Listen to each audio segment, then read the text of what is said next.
അല്ലെങ്കിൽ കുർബാന ഉയർത്താൻ പേടിയാണ്. ഇതാ ദൈവത്തിൻ്റെ കുഞ്ഞാടെന്നും പറഞ്ഞ് നമ്മൾ ഉയർത്തുമ്പോഴായിരിക്കും ഈ കണ്ടു നിൽക്കണവന് ഇറച്ചി മേടിക്കണ കാര്യം ഓർക്കണത്. അവനപ്പം തന്നെ സ്കൂട്ടാണ് ഓടുന്നത്. അപ്പം അതുകൊണ്ട് അതിൽ അങ്ങനെ ദൈവമായിട്ട് അകത്തിൻ്റെ ബന്ധമുള്ളവർക്ക് അവരെക്കാൾ ബന്ധം അളിയൻ, അമ്മാവൻ, അപ്പൻ, ബന്ധുക്കളൊക്കെ ഇട്ടിക്ക്, അങ്കിള്, ഇങ്ങനെയൊക്കെ കുറേ. നിങ്ങൾ തന്നെ എപ്പോഴും നോക്കിയാൽ നിങ്ങളുടെ അങ്കിളിന് നിങ്ങളോട് നിങ്ങൾ ഏറ്റവും ഇഷ്ടപ്പെടുന്നത് ചിലപ്പോൾ അങ്കിളിനെ ഇരിക്കും. കാര്യം അപ്പനേക്കാൾ അങ്കിളിനെ സ്നേഹിക്കുന്ന കുറേ അധികം ആൾക്കാരുണ്ട്. അതെന്താ വെച്ച് കഴിഞ്ഞാൽ അത് മനുഷ്യന്മാരുടെ പൊട്ടത്തരാണേ. കാര്യം ഒരു ജീവിതകാലം മുഴുവനും കഷ്ടപ്പെടുന്ന അപ്പൻ ഒരു മണവുമില്ല, ഗുണവുമില്ല. 10 കൊല്ലമോ 2 കൊല്ലമോ കൂടുമ്പോൾ ഏതെങ്കിലും വിദേശ രാജ്യത്ത് നിന്ന് കെട്ടിയിറങ്ങണ അങ്കിള് കൊണ്ടുവന്ന് അവർക്ക് വല്ലതും കൊടുത്തുകയാണെങ്കിൽ കുഞ്ഞുങ്ങളെപ്പോലെ ഇത് അങ്കിളെ വലിയ ആളായിട്ട് കാണും. അയ്യോ, നോൺസെൻസ് എന്ന് പറഞ്ഞാൽ അട്ടർ നോൺസെൻസ്. അപ്പനേക്കാൾ വലിയ അങ്കിള് നക്കാപ്പിച്ച കൊടുത്ത് വിലക്ക് വാങ്ങിക്കും. അപ്പം അനിയത്തി നിങ്ങൾ ബന്ധങ്ങളിൽ കാണിക്കരുത് ഒരിക്കലും. അത് എപ്പോഴും നമ്മൾ ശ്രദ്ധിക്കണം. എപ്പോഴും റിലേഷൻസ് ബേസ് എപ്പോഴും നമ്മൾ ചിലപ്പോൾ നമ്മുടെ മാതാപിതാക്കന്മാർക്ക് അത്രയും വലിയ കഴിവുണ്ട്. നിങ്ങൾ ഈ മാതാപിതാക്കന്മാരെ മറ്റുള്ളവരായിട്ട് കമ്പയർ ചെയ്യും. നിങ്ങൾ മറ്റുള്ളവരുടെ മാതാപിതാക്കന്മാർ അങ്ങനെയല്ല. ദൈവം നമുക്ക് തന്ന മാതാപിതാക്കന്മാർ ആണ് ദൈവം കഴിഞ്ഞാൽ നമ്മുടെ ആൾക്കാർ. അവരെ നമ്മൾ ദൈവം കഴിഞ്ഞാൽ പിന്നെ പരിഗണിക്കാൻ തുടങ്ങിക്കുമ്പോൾ തന്നെ നമ്മൾ ബ്ലെസ്ഡ് ആകാൻ തുടങ്ങും. നമുക്ക് വേറെ ഒരാളെ കൊണ്ടുപോയി അന്നഴകുന്നതിന് അപ്പനെന്ന് പറയത്തില്ലേ, അങ്ങനെ അന്നഴകുന്നതിന് അപ്പനാക്കിയാൽ ഒരിക്കലും ബ്ലെസ്സിങ്സ് കിട്ടത്തില്ല. ദൈവത്തിന് അറിയാമല്ലോ ഇത് യൂസ് ആൻഡ് ത്രോയാണ് കയ്യിലിരിക്കണത്. ഉപയോഗം ഉണ്ടെങ്കിൽ താങ്ങിപ്പിടിച്ച് നടക്കും, ഉപയോഗം ഇല്ലെങ്കിൽ നാം ഇട്ടുകളയും, എവിടെയെങ്കിലും ഇട്ടുകളയും. അപ്പം അത് ഉടമ്പടിയിൽ ആ റിലേഷൻസ് എല്ലാം കറക്റ്റ് ചെയ്യണം. കാര്യം ഇവന് ഒരു ഇൻറ്റിമസി, എനിക്ക് ആകാശത്തിൽ നിന്ന് എനിക്ക് മനസ്സിലായത് ഇൻറ്റിമസി ഉണ്ട്. അപ്പം അവൻ്റെ അമ്മയോട് സംസാരിക്കുന്ന പോലെയാണ് അമ്മയോട് അവൻ വന്ന് സംസാരിച്ചിട്ട് പോയി. അവൻ പറഞ്ഞ കാര്യം ഇതാണ്, അപ്പൻ്റെ കയ്യിൽ നിന്ന് കാശ് വാങ്ങിച്ചാൽ പെട്രോൾ വാങ്ങിക്കണത്. എനിക്കതുകൊണ്ട് എപ്പോഴും പേടിക്കാൻ പറ്റത്തില്ല. അപ്പം അപ്പനെ എന്തെങ്കിലും തരത്തിൽ സഹായിക്കണം. അപ്പനെ എന്തെങ്കിലും അദ്ദേഹത്തിനെ പറയണം, അപ്പനെ എന്തെങ്കിലും തരത്തിൽ സഹായിക്കണം. ഇതൊക്കെയാണ് പറയണത്. ഇതാണ് എന്നിപ്പം നിങ്ങൾ എല്ലാവരെയും മോഡലെടുക്കരുത്. മോഡലെടുക്കണം എന്നല്ല ഞാൻ പറയണത്. ഒരു അഫെക്ഷൻ എപ്പോഴും മനസ്സിൽ ദൈവത്തോട് ഇടപെടുമ്പോൾ അഫെക്ഷൻ എന്ന് വെച്ച് കഴിഞ്ഞാൽ ആന്തരികമായ ഒരു സ്നേഹം, വാത്സല്യങ്ങളൊക്കെ നമ്മൾ ദൈവമായിട്ടുള്ള ബന്ധത്തിൽ നമുക്കുണ്ടാകണം. ആരാധന ഉണ്ടാകണം, ഒരാരാധ്യമായ ഭയമുണ്ടാകണം. അതേസമയം തന്നെ വളരെ ശിശുസഹജമായിട്ടുള്ള ഒരു സ്നേഹവും വാത്സല്യങ്ങളും ഉണ്ടാകും. അമ്മയാകുമ്പോൾ അതിന് പറ്റിയ ആളാണ് ശരിക്കും. അമ്മ അത് ഉടനെ റൈറ്റ് ആ വിഷയത്തിൽ തന്നെ, അതായത് അപ്പന് ഈ 12 മണിക്കൂറിൽ ഇവൻ വന്ന് തിരിച്ചു പോകാനുള്ള സമയത്തിനുള്ളിൽ അവരുടെ കുടുംബം കഴിയാൻ പറ്റുന്ന രീതിയിലുള്ള നല്ലൊരു ശമ്പളത്തിൽ അപ്പനെ പോസ്റ്റ് ചെയ്യും. അപ്പം തന്നെ ഇവന് ഇളക്കാൻ തുടങ്ങും. കാര്യം ഇവൻ ദൈവത്തിൻ്റെ ശക്തി ആദ്യമായിട്ടും കാണുകയാണ്. ഇങ്ങനെ ഒന്നും ദൈവത്തെക്കുറിച്ചൊക്കെ ഇവന് അറിയത്തില്ല. ഇത്ര പെട്ടെന്ന് വിഷയങ്ങളിലൊക്കെ ഇടപെടുമെന്നൊന്നും ആളിന് അറിയത്തില്ല. കണ്ടോടുകൂടി ആളിങ്ങനെ ഷിവറിങ് ആയിപ്പോയി. പിന്നെ അവന് ഒരു കുറച്ചുണ്ടായിരുന്നൊരു ചിന്തയെന്ന് പറയണത്, അവൻ പറഞ്ഞു അവനിവിടെ വന്ന് അമ്മയോട് പറഞ്ഞു, അമ്മേ ഞാൻ പോയി എങ്ങനെയെങ്കിലും രക്ഷപ്പെട്ടാലേ അപ്പൻ്റെ കുടുംബം രക്ഷപ്പെടാം. കുടുംബത്തിന് കടങ്ങളൊക്കെ ഉണ്ട്, കുടുംബം മേലേത് പിടിക്കണമെങ്കിൽ ഞാൻ രക്ഷപ്പെടണം. കണ്ട ആ പ്രാർത്ഥനയുടെ അടുത്തൊരു സത്യസന്ധതയുണ്ട്. എന്താണ് പറഞ്ഞത്? ഞാൻ രക്ഷപ്പെടണം എന്തിനാണ്? കുടുംബത്തെ രക്ഷപ്പെടുത്താനാണ്. ഇവിടെയുള്ള ചെറുപ്പക്കാർക്ക് അതെല്ലാം കേൾക്കണം. കൃപാസനത്തിൽ ചെറുപ്പക്കാരുടെ എണ്ണം കൂടുതലാണ്. ഞാനത് ഭയങ്കരമായിട്ട് സന്തോഷിക്കുകയും ചെയ്യുന്നുണ്ട് അതിൻ്റെ അകത്ത്. ചെറുപ്പക്കാരെ കാര്യം അവരുടെ കാര്യങ്ങളെല്ലാം അമ്മ ഇപ്പോൾ ഈ അത് കഴിയുമ്പോൾ വേറെ ഒരു മോളൊക്കെ ദിവസങ്ങൾ സാക്ഷ്യങ്ങൾ പറയുന്നവരെല്ലാവരും നല്ല ശതമാനം ചെറുപ്പക്കാരാണ്. അവരിങ്ങനെ പെട്ടെന്ന് പിക്കപ്പ് ചെയ്തതിൽ ഞാൻ ഭയങ്കര സന്തോഷമുണ്ട് എനിക്ക്. കാര്യം അവർ ദൈവത്തെ അവരുടെ യൗവനകാലത്ത് തന്നെ അറിയണില്ല. അപ്പം അതായത് യൗവനകാലത്ത് അറിഞ്ഞു കഴിഞ്ഞാൽ നമുക്കുണ്ടാകുന്ന വിഷയത്തിൽ നമ്മൾ ഈ പ്രായം ചെന്ന് കഴിഞ്ഞ് കർത്താവിനെ അറിഞ്ഞു കഴിഞ്ഞാലുള്ള ഒരു കുഴപ്പം, പിന്നെ നമുക്ക് കർത്താവിന് വേണ്ടി ജീവിക്കാൻ അധികം സമയം കിട്ടത്തില്ല. അതാണ് സമയമാണ് പ്രശ്നം. ഇപ്പോൾ എനിക്കൊക്കെ ഉണ്ടായ ഒരു അനുഗ്രഹം എന്ന് വെച്ചാൽ 4 വയസ്സ് മുതൽ, ഞാൻ 4 വയസ്സിലാണ് എൻ്റെ മുറിയിലൊരു കർത്താവിൻ്റെ പടമുണ്ട്. നിങ്ങൾ കാണത്തില്ല, ഞാൻ ഇവിടെ ആരും വരാറില്ല. അപ്പം എൻ്റെ മുടിയിലൊരു അതായത് കർത്താവിൻ്റെ ഒരു മുഖം മുഖത്തിൻ്റെ പീഡാനുഭവ രൂപമുണ്ട് വലുത്, അത് പെയിൻറ്ററാണ്. അപ്പം അത് ഞാൻ എൻ്റെ 3 വയസ്സിലോ മറ്റേ എൻ്റെ അപ്പൻ്റെ കൂടെ ഞാൻ കുടുംബപ്രാർത്ഥന കഴിഞ്ഞ് അപ്പൻ്റെ കൂടെ കയ്യെത്തൂങ്ങി നടക്കുന്ന കാലത്ത് ലാവുംപെട്ടത്ത് എൻ്റെ വീടിൻ്റെ സൈഡിലുള്ള ചെമ്പരത്തിക്കാട്ടിൽ കണ്ട വലിയ രൂപമാണ്. അന്ന് മുതലാണ് ഞാൻ ഈശോനെ പരിചയപ്പെടുകയും ഈശോയുമായിട്ട് ആകർഷിക്കപ്പെടുകയും ഞാൻ അപ്പനോട് പറയും, ഇത് ഈശോയുടെ മുഖം ഈശോ കണ്ട ഇപ്പോൾ ഈശോ കണ്ടെന്ന് പറഞ്ഞ് ഞാൻ ഓർക്കുകൊണ്ട് അപ്പനോട് അത് പറയണത്. ഇപ്പം എനിക്ക് 3 വയസ്സോ 4 വയസ്സേ ഉള്ളൂ. 4 വയസ്സൊന്നും ഇല്ല അന്ന്. അതെൻ്റെ അമ്മയുടെ വണക്കമാസ പുസ്തകത്തിലിരിക്കുന്ന അതേ രൂപമാണ് ഞാൻ ചെമ്പരത്തിക്കാട്ടിൽ കാണുന്നത്. പക്ഷേ ഞാൻ അച്ഛനായി ആ ഒരു വിളിയോടുകൂടി അച്ഛനായിട്ട് ആദ്യം ഒരു എത്രയോ വർഷം കഴിഞ്ഞത് 1963 ഈ കാഴ്ച കാണുന്നത്.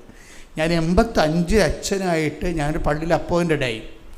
ആ അപ്പോയിൻ്റഡ് ആയ സമയത്ത് അമ്മ എന്നെ കാണാമെന്ന്, എൻ്റെ അമ്മച്ചി പിറ്റേ ആഴ്ച എന്നെ കാണാൻ വന്നപ്പോൾ അമ്മ എനിക്കൊരു പടം തന്നു.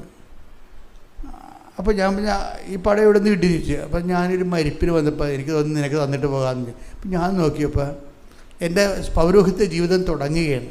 അപ്പോൾ ഈശോ എന്നെ ഓർപ്പിച്ചു, അന്നത്തെ ചെമ്പരത്തിക്കാട്ടിലെ ഞാൻ കണ്ട കർത്താവിൻ്റെ രൂപം വീണ്ടും അമ്മ തന്നെ കൊണ്ടുവന്ന് എനിക്ക് തന്നിരിക്കുകയാണ്. അതിൻ്റെ അർത്ഥം എന്താണ്? ഞാൻ നിൻ്റെ കൂടെ ഇങ്ങനെ സഞ്ചരിക്കുന്നുണ്ടെന്ന് എൻ്റെ അർത്ഥം. അത് ദൈവമായിട്ട് ജീവിക്കണം ഭയങ്കര രസമാണ് മക്കളെ. എനിക്ക് തോന്നൽ എന്താണെന്നറിയോ, ഞാൻ ഇങ്ങനെയൊക്കെ പറയണ കേൾക്കുമ്പോൾ നിങ്ങൾക്ക് മനസ്സിലാകേണ്ടത്, നിങ്ങളൊന്ന് ചേഞ്ച് ചെയ്യണം. നിങ്ങളിപ്പോൾ ഈ ജീവിതത്തിൽ നമുക്ക് ഒത്തിരി പ്രശ്നങ്ങളുണ്ടല്ലോ, പല പ്രശ്നങ്ങൾ, കേസ്, ജപ്തി നടപടികൾ, വീട്ടിലെ കലഹങ്ങൾ, വൈവാഹിക ഭിന്നതകൾ, മക്കളില്ലാത്ത അവസ്ഥകൾ. അപ്പോൾ നിങ്ങൾ സാക്ഷ്യം കേൾക്കണില്ലേ? എല്ലാത്തിനും അമ്മ മറുപടി പറയുന്നുണ്ട് ഉടമ്പടിയിലൂടെ എല്ലാത്തിനും മറുപടി. അപ്പോൾ എന്താ നമ്മൾ ചെയ്യേണ്ടതെന്ന് വെച്ച് കഴിഞ്ഞാൽ, നമ്മൾ ദൈവത്തിന് ഇപ്പം നമ്മുടെ വിഷയത്തിന് നമ്മളൊരു പ്രാധാന്യം കൊടുക്കണോണ്ടാണല്ലോ നിങ്ങൾ വെളുപ്പിന് എഴുന്നേറ്റ് ഇവിടെ വരണത്. ഇപ്പോൾ ഇവിടെ നിങ്ങളിത്ര വെളുപ്പിനെ എഴുന്നേറ്റ് ഇന്നലെ തന്നെ വന്ന് ഇവിടെ താമസിക്കുന്നവരുണ്ട് ഈ സ്ഥലത്തൊക്കെ പലയിടത്തും. അപ്പോൾ എന്തുകൊണ്ടാണ് അപ്പം നമ്മുടെ വിഷയത്തിന് അത്രയും പ്രാധാന്യമുള്ളത് കൊണ്ടാണ് നമ്മൾ വർഷകാലത്തും കഷ്ടപ്പെട്ട് വരണത്. എൻ്റെ മക്കളെ, ഇത്രയും പ്രാധാന്യമെങ്കിലും ദൈവത്തിന് കിട്ടിയാൽ നമ്മൾ രക്ഷപ്പെട്ട്. ഇത്രയും പ്രാധാന്യമെങ്കിലും ദൈവത്തിന് കിട്ടണം. എന്നുവെച്ചാൽ നമ്മൾ ഇത്രയും കണ്ട് ദൈവത്തെ സ്നേഹിക്കുന്നു എന്ന് ദൈവത്തിന് മനസ്സിലായി ഒരിക്കലും ഇങ്ങനെ മനസ്സിലാക്കാൻ തുടങ്ങിയാൽ പിന്നെ നമ്മുടെ ഇളക്കം സംഭവിച്ചുകൊണ്ടിരിക്കും എല്ലാ മേഖലകളിലും. നമ്മളിപ്പോൾ പ്രെയർ ചെയ്യണത് വിഷയാധിഷ്ഠിതമായിട്ട് സാങ്കേതികമായിട്ടാണ്. അപ്പോൾ ഇതിങ്ങനെ 1, 2, 3 സ്ലോ പ്രോസസ്സായിരിക്കും. നമ്മൾ വിഷയത്തിന് പ്രാധാന്യം കൊടുത്ത് നമ്മൾ പ്രാർത്ഥനാ ജീവിതം ക്രമപ്പെടുത്തിയ ഭയങ്കര സ്ലോ പ്രോസസ്സ് നടക്കുകയേ. പക്ഷേ ഒരു 1.5 കൊല്ലം കൊണ്ടൊക്കെ ചില കാര്യം നടക്കത്തുള്ളൂ. സ്ലോയാണ്. കാര്യം നമ്മൾ വിഷയത്തിനാണ് പ്രാധാന്യം കൊടുത്തിരിക്കുന്നത്. ഇനി ദൈവത്തിനാണ് നമ്മൾ പ്രാധാന്യം കൊടുത്തുകൊണ്ട് ഈ പ്രാർത്ഥനാ ജീവിതം 2, 4, 6, 8, 16, 64 എന്ന് പറഞ്ഞാൽ കയറിപ്പോവും. അത് ജിയോമെട്രിക് പ്രൊപ്പോർഷനിൽ കയറിപ്പോവും. എന്താ കാര്യം? നമ്മൾ ദൈവത്തിനാണ് പ്രാധാന്യം കൊടുക്കുന്നത്. അപ്പോൾ ഉടമ്പടി എപ്പോഴും ശ്രദ്ധിക്കണത്, നിങ്ങൾ ഉടമ്പടിയിൽ എടുപ്പോഴും നിയോഗങ്ങളിലല്ലേ പ്രാധാന്യം കൊടുക്കുന്നത്. അത് വിഷയത്തിനാണ്. സ്ലോ ആയിരിക്കും, ഭയങ്കര സ്ലോ ആയിരിക്കും. കാര്യം നിങ്ങൾ ദൈവത്തിന് തന്നെ പ്രാധാന്യമുള്ളത് നിങ്ങളുടെ വിഷയത്തിൽ ദൈവം ഇടപെടുന്നുണ്ടെങ്കിൽ ഉള്ള പ്രാധാന്യവും നിങ്ങൾ ദൈവത്തിന് കൊടുക്കുന്നുള്ളൂ. വിഷയമാണ് ദൈവം. അവിടെയാണ് തലകീഴ് മറിഞ്ഞിരിക്കുന്നത്. അപ്പം നിങ്ങളുടെ ദൈവം ആരാണെന്ന് ചോദിച്ചാൽ നിങ്ങൾ എല്ലാ സമയവും ചിന്തിക്കുന്നത് എന്തിനെക്കുറിച്ചാണ്? അതാണ് നിങ്ങളുടെ ദൈവം. പ്രാക്ടിക്കൽ ഗോഡ് ഹെഡ് എന്ന് പറഞ്ഞാൽ എന്താണ്? ഏത് നിമിഷവും ഏതിനെക്കുറിച്ചാണ് നിങ്ങൾ കൂടുതൽ ചിന്തിക്കുന്നത്, ആരെക്കുറിച്ചാണ് നിങ്ങൾ കൂടുതൽ ചിന്തിക്കുന്നത്, അതാണ് നിങ്ങളുടെ ദൈവം. അതുകൊണ്ടാണ് ഈ ലവ് അഫെയർസ് ഉള്ളവരോടൊക്കെ ഞാൻ അധികം നിങ്ങളത് റീതിങ്ക് ചെയ്യണം, സൂക്ഷിക്കണം എന്ന് പറയും. എന്താ വെച്ച് കഴിഞ്ഞാൽ ലവ് അഫെയർ ചില ആൾക്കാരെ സംബന്ധിച്ചിടത്തോളം തലക്ക് പിടിച്ചു കഴിഞ്ഞാൽ 24 hours ഈ നമ്മുടെ പേ ബാധിച്ചതുപോലെ എപ്പോഴും ഈ മൊബൈലിൽ കണ്ടില്ലേ കേട്ടില്ലൊക്കെ ഉടനെ വിറവാദം വരും, പിന്നെ ഭക്ഷണം കഴിക്കത്തില്ല, അങ്ങനെയൊക്കെയുള്ള കുറേ ഹിസ്റ്റീരിയ ടൈപ്പിലൊക്കെ പോകത്തില്ലേ. അപ്പോൾ എന്ന് വെച്ചാൽ അതുപോലെ തന്നെയാണ് അതുകൊണ്ടാണ് ഈ ആവശ്യമില്ലാത്ത റിലേഷൻസിലൊക്കെ പോയി ഈ പ്രാർത്ഥനാ കാലത്ത് പ്രത്യേകിച്ച് കുടുങ്ങരുത്. നിങ്ങൾ കുടുങ്ങി ഇതുപോലെ കിടക്കണമെങ്കിൽ നിങ്ങൾക്ക് പ്രാധാന്യം ആ വ്യക്തിക്കായിരിക്കും പ്രാധാന്യം, ദൈവത്തിനല്ല. നിങ്ങൾക്ക് ഫോൺ ഇപ്പോൾ ആരെങ്കിലും ഒരു അഫെയർ ഉണ്ടായെന്ന് വിചാരിച്ചോ, അപ്പം അയാൾ അല്ലെങ്കിൽ അവൾ നിങ്ങളെ ഫോൺ വിളിക്കണില്ല, പിന്നെ നിങ്ങളൊന്ന് ഉടമ്പടി ചെയ്തിരിക്കണത് അവർ ഫോൺ വിളിക്കാൻ വേണ്ടി. അപ്പോൾ എന്താണ് ഇങ്ങനെ ഫോൺ വിളിക്കാത്തത്? ഇനി വേറെ വല്ല കമ്പനിയിലും അവർ പോയി പെട്ട് കാണുക, എന്നെ ഉപേക്ഷിച്ച് കാണുക. അപ്പോൾ അവർ ചിലപ്പോൾ നിന്നെ സാഡിസ്റ്റ് ആയതുകൊണ്ട് ചിലപ്പോൾ നീ അവിടെ ചെന്ന് വഴങ്ങി നിൽക്കാൻ വേണ്ടി ചിലപ്പോൾ അടക്കുമുറയുടെ ഭാഗമായിട്ട് വരുന്ന ഒതുക്ക് പരിപാടി ആയിട്ടൊക്കെ ആയിരിക്കും ചിലപ്പോൾ വിളിക്കാത്തത്. ഇതുപോലുള്ള തട്ടുപിടുത്തവും തരികിട പരിപാടികളൊക്കെ കൊണ്ട് ജീവിതം തീർന്ന് ഇതല്ലേ വിളിക്കുമ്പോൾ ഒരു ആശ്വാസം, പിന്നെയും വിളിക്കാം, പിന്നെ ഇങ്ങനെയുള്ള കളികളൊക്കെ കേട്ട് ഇങ്ങനെ ജീവിതം പോകും. അപ്പം ഇങ്ങനെയുള്ള പരിപാടിയൊക്കെ നിങ്ങൾ വളരെ ശ്രദ്ധിച്ച ഉടമ്പടിക്കാലത്ത് പ്രത്യേകിച്ച് ബയലാറ്ററൽ എഗ്രിമെൻറ്റാണ്. ഇപ്പം നമ്മൾ മറ്റ് ധ്യാനകേന്ദ്രങ്ങളെ പോലെ ഞാനിങ്ങനെ ധ്യാനത്തിൻ്റെ സ്റ്റൈലിലല്ല പറയണത്, നമ്മളൊരു വർത്തമാന സ്റ്റൈലല്ലേ പറയണത്. അതിൻ്റെ കാരണം എന്ന് പറയണത് ഇതൊരു ചെയ്ത് മാറ്റേണ്ട കാര്യങ്ങളാണ്, അറിഞ്ഞിരിക്കേണ്ട കാര്യങ്ങളല്ല, ഇത് ചെയ്ത് മാറ്റേണ്ട കാര്യങ്ങളാണ്. അപ്പം ദൈവത്തിന് പ്രാധാന്യം കൊടുത്തുകൊണ്ട് വിഷയത്തിന് പ്രാധാന്യം കൊടുത്താൽ ഭയങ്കര ഉറുമ്പ് നിരക്കണ പോലെ ഈ നിരക്കത്തുള്ളൂ, 1, 2, 3 എന്നൊക്കെ പറയും. പക്ഷെ ദൈവത്തിനാണ് നിങ്ങൾ പ്രാധാന്യം കൊടുക്കണമെന്നുണ്ടെങ്കിൽ എല്ലാ വഴികളും ഇപ്പം തന്നെ ഇവൻ്റെ ഒന്നാമത്തെ ഭയങ്കര ഈ ഫെയ്ത്ത് ഇൻവെസ്റ്റ്മെൻറ്റ് ആകാശിന് കൂടുതലാണ്. ആകാശിൻ്റെ കാര്യമാണല്ലോ ഇപ്പോൾ പറഞ്ഞുകൊണ്ടിരിക്കുന്നത്. ആകാശിൻ്റെ കയ്യിലൊരു മുഴയുണ്ട്. അപ്പം അത് കീറിക്കണമെന്ന് പറയുമ്പോൾ അമ്മ പറയും, എടാ അത് കീറിയ ആശുപത്രി കിടക്കേണ്ടി വരും, ഇനി വേറെ വല്ല കുന്ത്രാണ്ട് വേണമെങ്കിൽ എനിക്ക് സഹിക്കാൻ പറ്റത്തില്ലെന്ന് പറയും. അമ്മയും മകനുമായിട്ട് അവരുടെ വീട്ടിലെ സംസാരമാണ്. അവൻ്റെ കയ്യിലൊരു മുഴയുണ്ട്. ഇപ്പം അത് കീറണമെന്ന് അവനൊരു മകനേ ഉള്ളു. അത് കീറുമ്പോൾ ഇവൻ്റെ ശരീരത്തെ ഇങ്ങനെ ബ്ലേഡൊക്കെ അത്യാവശ്യം വെച്ചാൽ അമ്മക്ക് സഹിക്കാൻ പറ്റത്തില്ല. കാര്യം നമുക്കത് അതിൻ്റെ ഫീലിങ്ങൊക്കെ മനസ്സിലാകും. ഒരു മക്കളുള്ള അമ്മമാരെന്ന് വെച്ചാൽ അവർ ഉൾക്കൊള്ളത്തില്ല അതൊന്നും. അപ്പം അതുകൊണ്ട് അമ്മ പറയും കത്തി വെക്കാൻ പറ്റത്തില്ല എന്ന് പറയും. നീ പറയും നീ കത്തി വെച്ചില്ലേ പിന്നെ എന്തു ചെയ്യും, വേദന ഉണ്ട് താനും. അതുകൊണ്ട് നീ അമ്മയുടെ ഉടമ്പടി തൈലം ഇടാൻ പറയും, തൈലം തേക്കാൻ പറയും. അപ്പോൾ ഈ അമ്മയും മകനുമായിട്ടുള്ള അമ്മയുടെ ഫെയ്ത്ത് ഇവന് കിട്ടണത്. ഇവരെന്നാ ചെയ്ത് കഴിഞ്ഞാൽ കത്തി വെച്ചാലും ആശുപത്രി പോയി കിടക്കണ്ടേ, അതിനുള്ള കാശ് മുടക്കാനുള്ള കാശും ഇല്ല. അപ്പം അതുകൊണ്ട് എല്ലാം കൊണ്ട് ഇവൻ ഉടമ്പടി എടുത്തിട്ട് ഉടമ്പടി തൈലം തേക്കും. അതായത് കഴിഞ്ഞാൽ ഈ ഇതിന് നമുക്കറിയാമല്ലോ, ഈ ഉടമ്പടി തൈലമൊക്കെ തേക്കുമ്പോൾ ചില ആൾക്കാർ വെളിച്ചെണ്ണ കുളിക്കാൻ വേണ്ടി വെളിച്ചെണ്ണ തലയെടുക്കും. ചില ആൾക്കാരുടെ കാര്യം ഭയങ്കര കഷ്ടമാണ്. അവർക്ക് ഉടമ്പടി തൈലം ഏതാണ്, വെളിച്ചെണ്ണ ഏതാണ്, വെളിച്ചെണ്ണയാണ് അവർക്ക് പരിചയമുള്ളത്. അതുകൊണ്ട് വെളിച്ചെണ്ണ കയ്യിലെടുത്ത് തേച്ചിട്ട് തല തേക്കണ പോലെ ഈ ഉടമ്പടി തൈലം ഫെയ്ത്ത് ആപ്ലിക്കേഷൻസാണ്. തമ്മിൽ തിരിച്ചറിയണം നിങ്ങൾ. ചില ആൾക്കാർക്ക് ഉടമ്പടി തൈലത്തിന് അനുഭവമില്ലല്ല, അത് ഈ വെളിച്ചെണ്ണ പോലെ ഉപയോഗിച്ചിട്ടാണ്. അതെപ്പോഴും തന്നെ അതിന് നിങ്ങൾ തിരിച്ചറിയണം. ഉടമ്പടി തൈലം ഫെയ്ത്ത് ആപ്ലിക്കേഷൻസ് പറയും. ഇപ്പം തന്നെ ഉദാഹരണത്തിന് സഭയിലുള്ളതാണേ തൈല ആപ്ലിക്കേഷൻസ്. അതായത് നമ്മുടെ വിശ്വാസം, ദൈവത്തിലുള്ള വിശ്വാസം എന്ന് പറയുമ്പോൾ അതിന് വേറെ ഒരു സാധനവും ഇല്ല. ഇപ്പോൾ നമ്മളത് അപ്പോഴും നമുക്ക് മനസ്സിൽ ഒരു പ്രഖ്യാപനമാണത്.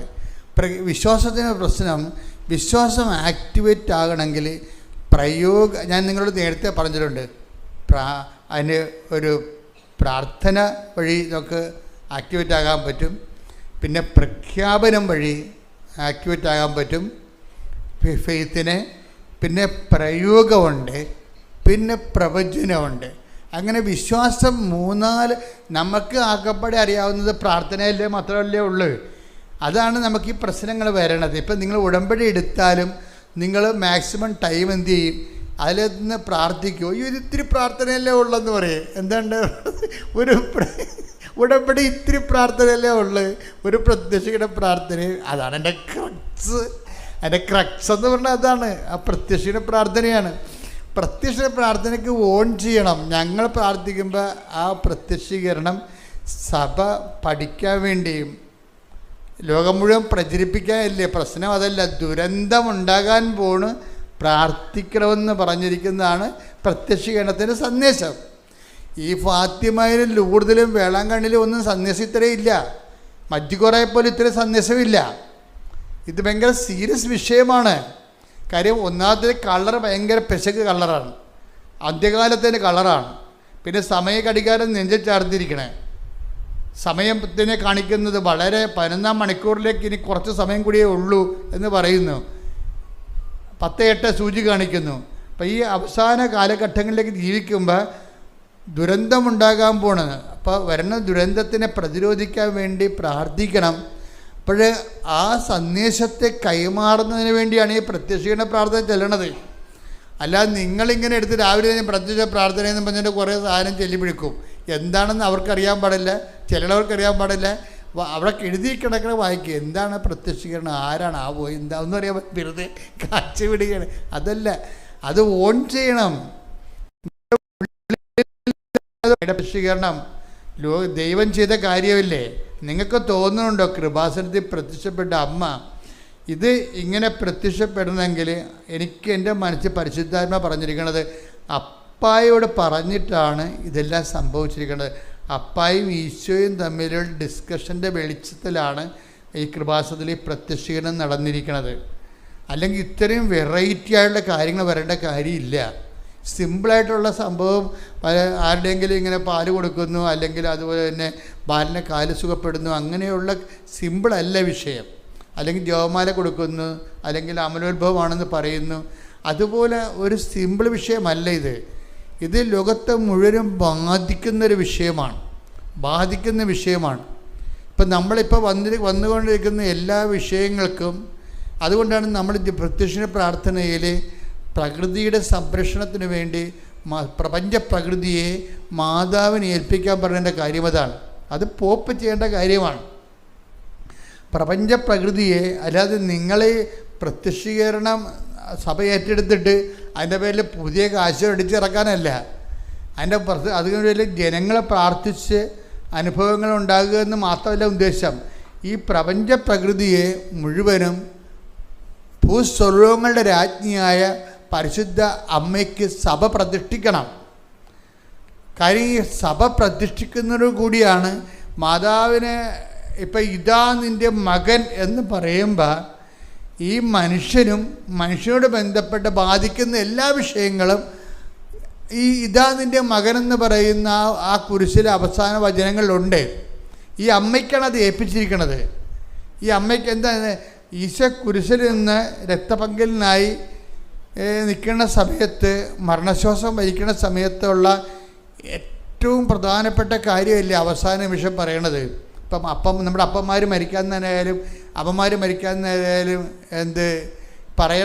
മരിക്കാൻ നേരത്ത് പറയണ വിഷയങ്ങൾ ആരോട് പറയണമെങ്കിൽ എന്താണ്, നിങ്ങൾ അടുക്കളയിൽ ഇറമ്പത്ത് കിടക്കണ വിറക് വാരി മഴ വരാൻ പോകണമെന്നൊക്കെയാണ് പറയണത്.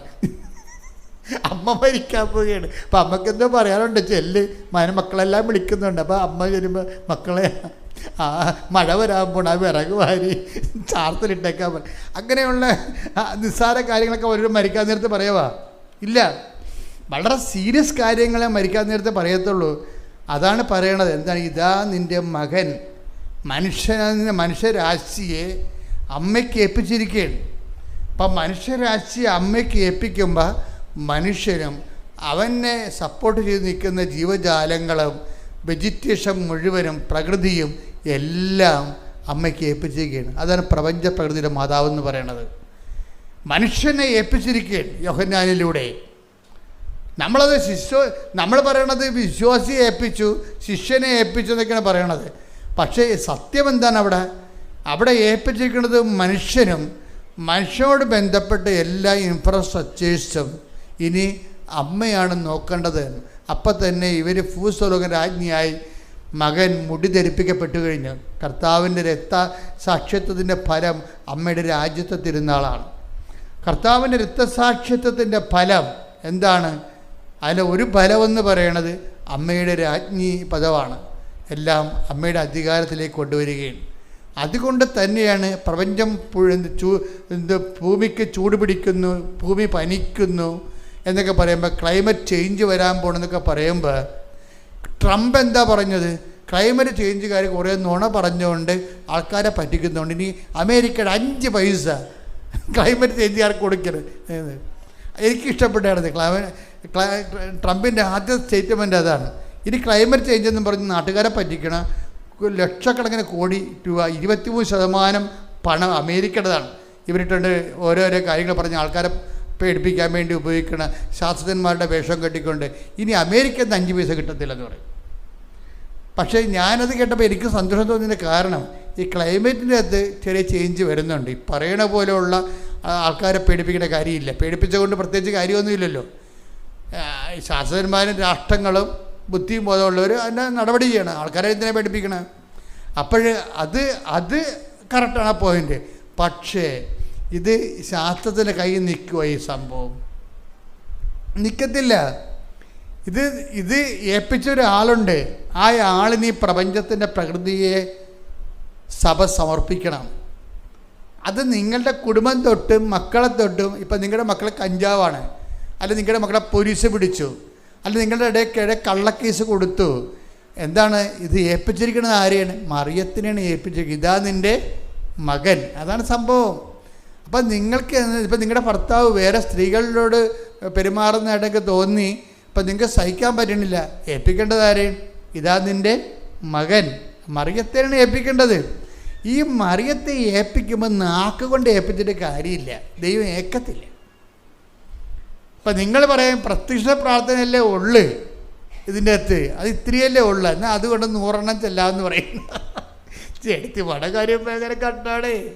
മൂടമ്പഴി എടുത്തിട്ട് തലകീഴായി വെച്ചിരിക്കും. എന്താ കാര്യം? പ്രത്യക്ഷീകരണം വീട്ടിൽ തന്നെ കുത്തിയിരിക്കും. പ്രത്യക്ഷ പ്രാർത്ഥന വേണമെങ്കിൽ 100 പ്രാവശ്യം ചെല്ലും, ഒരു കുഴപ്പമില്ല. കാര്യം പ്രാർത്ഥന ഇത്രയല്ലേ ഉള്ളൂ. അവർക്ക് പ്രാർത്ഥനയാണ് വേണ്ടത്. എൻ്റെ മക്കളെ, ഇത് വിശ്വാസത്തിൻ്റെ 10% പ്രെയർ എന്ന് പറയണത്. 20% പോലുമല്ല, പ്രെയർ 10%. ബാക്കി 90% വിശ്വാസ പ്രഖ്യാപനം എന്ന് പറയണത് വേറെ കാര്യങ്ങളാണ്. വിശ്വാസത്തിൻ്റെ പ്രഖ്യാപനത്തിൽ അത് 10% പ്രാർത്ഥനയും ബാക്കി ഉള്ളതെല്ലാം ഒന്ന് പ്രഖ്യാപനമാണ്. ശരിക്കും പ്രഖ്യാപനം എന്ന് പറയുമ്പോൾ എപ്പോഴും നമ്മൾ ശ്രദ്ധിക്കണം. പ്രഖ്യാപനം എന്ന് പറയുമ്പോൾ ഞാൻ എല്ലാ ദിവസവും പറയും, ലിവിങ് ബ്രെഡിലും പറയും, ഇവിടെയും പറയും. കാര്യം ഈ ജനം എല്ലാം പുതിയ ആൾക്കാരാണല്ലോ കൃപാസന്ധ്യ വരണത്. അപ്പോൾ പഴയ ആൾക്കാർക്ക് ചിലപ്പോൾ ബോറടിക്കും. അച്ഛൻ ഇത് എപ്പോഴും അച്ഛൻ ഇത് തന്നെ അറിയാൻ പാടുള്ളതെന്ന്. അങ്ങനെയല്ല, പുതിയ അണ്ണന്മാർ വന്നിരിക്കുകയല്ലേ. കാര്യം ഈ ആഴ്ച തന്നെ ഉടമ്പടി എടുത്തിരിക്കുന്നത് പുതിയ ആൾക്കാരായിട്ട് 3000 മറ്റുമുണ്ട് ഈ മഴക്കാലത്ത് പോലും. ഇതെല്ലാം പുതിയ ആൾക്കാരാണ്. ഇവർക്ക് ഉടമ്പടിയെക്കുറിച്ച് ഒന്നും അറിയത്തില്ല. അതുകൊണ്ട് ഞാനെന്ത് ചെയ്യും? ആദ്യം പോലെ ഇടയ്ക്കിടയ്ക്ക് പറഞ്ഞുകൊണ്ടിരിക്കും, പഴയ കാര്യങ്ങളൊക്കെ പറഞ്ഞുകൊണ്ടിരിക്കും. ഏതാ കാര്യം? ഇത് പഠിക്കേണ്ട ആൾക്കാർ പഠിക്കാതെ ഒന്നും ചെയ്യാൻ പറ്റത്തില്ല. അല്ല, പ്രത്യേകിച്ച് പ്രാർത്ഥന 100 പ്രാവശ്യം ചെല്ലാന്ന് പറഞ്ഞ് ഇത് വർക്കൗട്ട് ചെയ്യത്തില്ല. അത് 1 പ്രാവശ്യം ചെല്ലാനേ പറഞ്ഞിട്ടുള്ളൂ.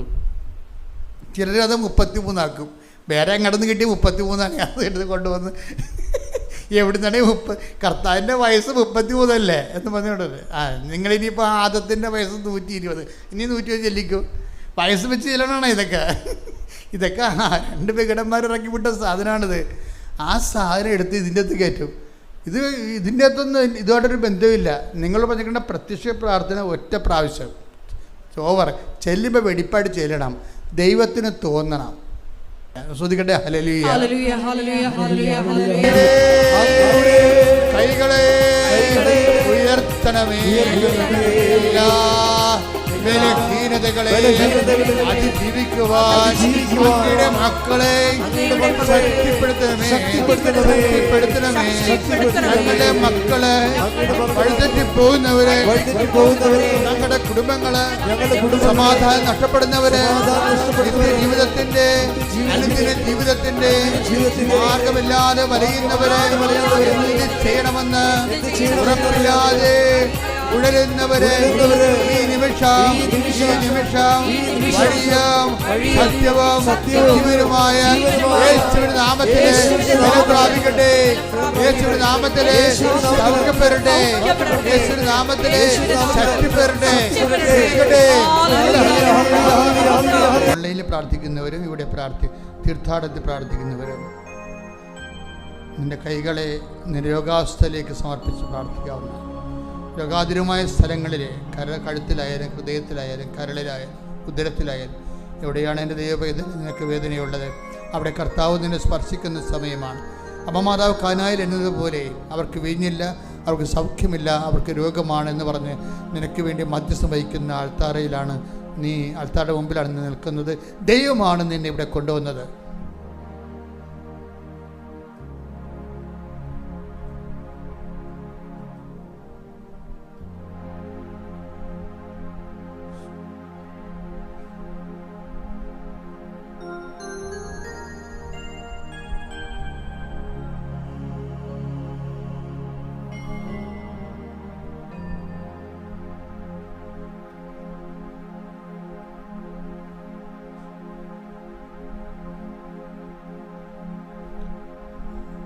ബ്ലഡ് ചെക്ക് ചെയ്തപ്പോൾ എന്തെങ്കിലും തരത്തിലുള്ള വ്യത്യാസങ്ങൾ കാണുന്നവരെ അത് നോർമലാകാൻ വേണ്ടി പ്രാർത്ഥിക്കുക. കർത്താവ് നിന്നെ സഹായിക്കും. നിന്നെ സന്ധിക്ക് ഈ സമയം നെഞ്ചത്ത് കൈവച്ചുകൊണ്ട് ബ്ലഡ് എടുത്തപ്പോൾ എന്തെങ്കിലും നോർമൽ അല്ലാതെ കണ്ടിട്ടുണ്ടെങ്കിൽ അതിന് കണ്ടെങ്കിൽ ഇപ്പോഴും കർത്താവ് സൗഖ്യത്തിനായിട്ട് പ്രാർത്ഥിക്കുന്ന സമയമാണ്.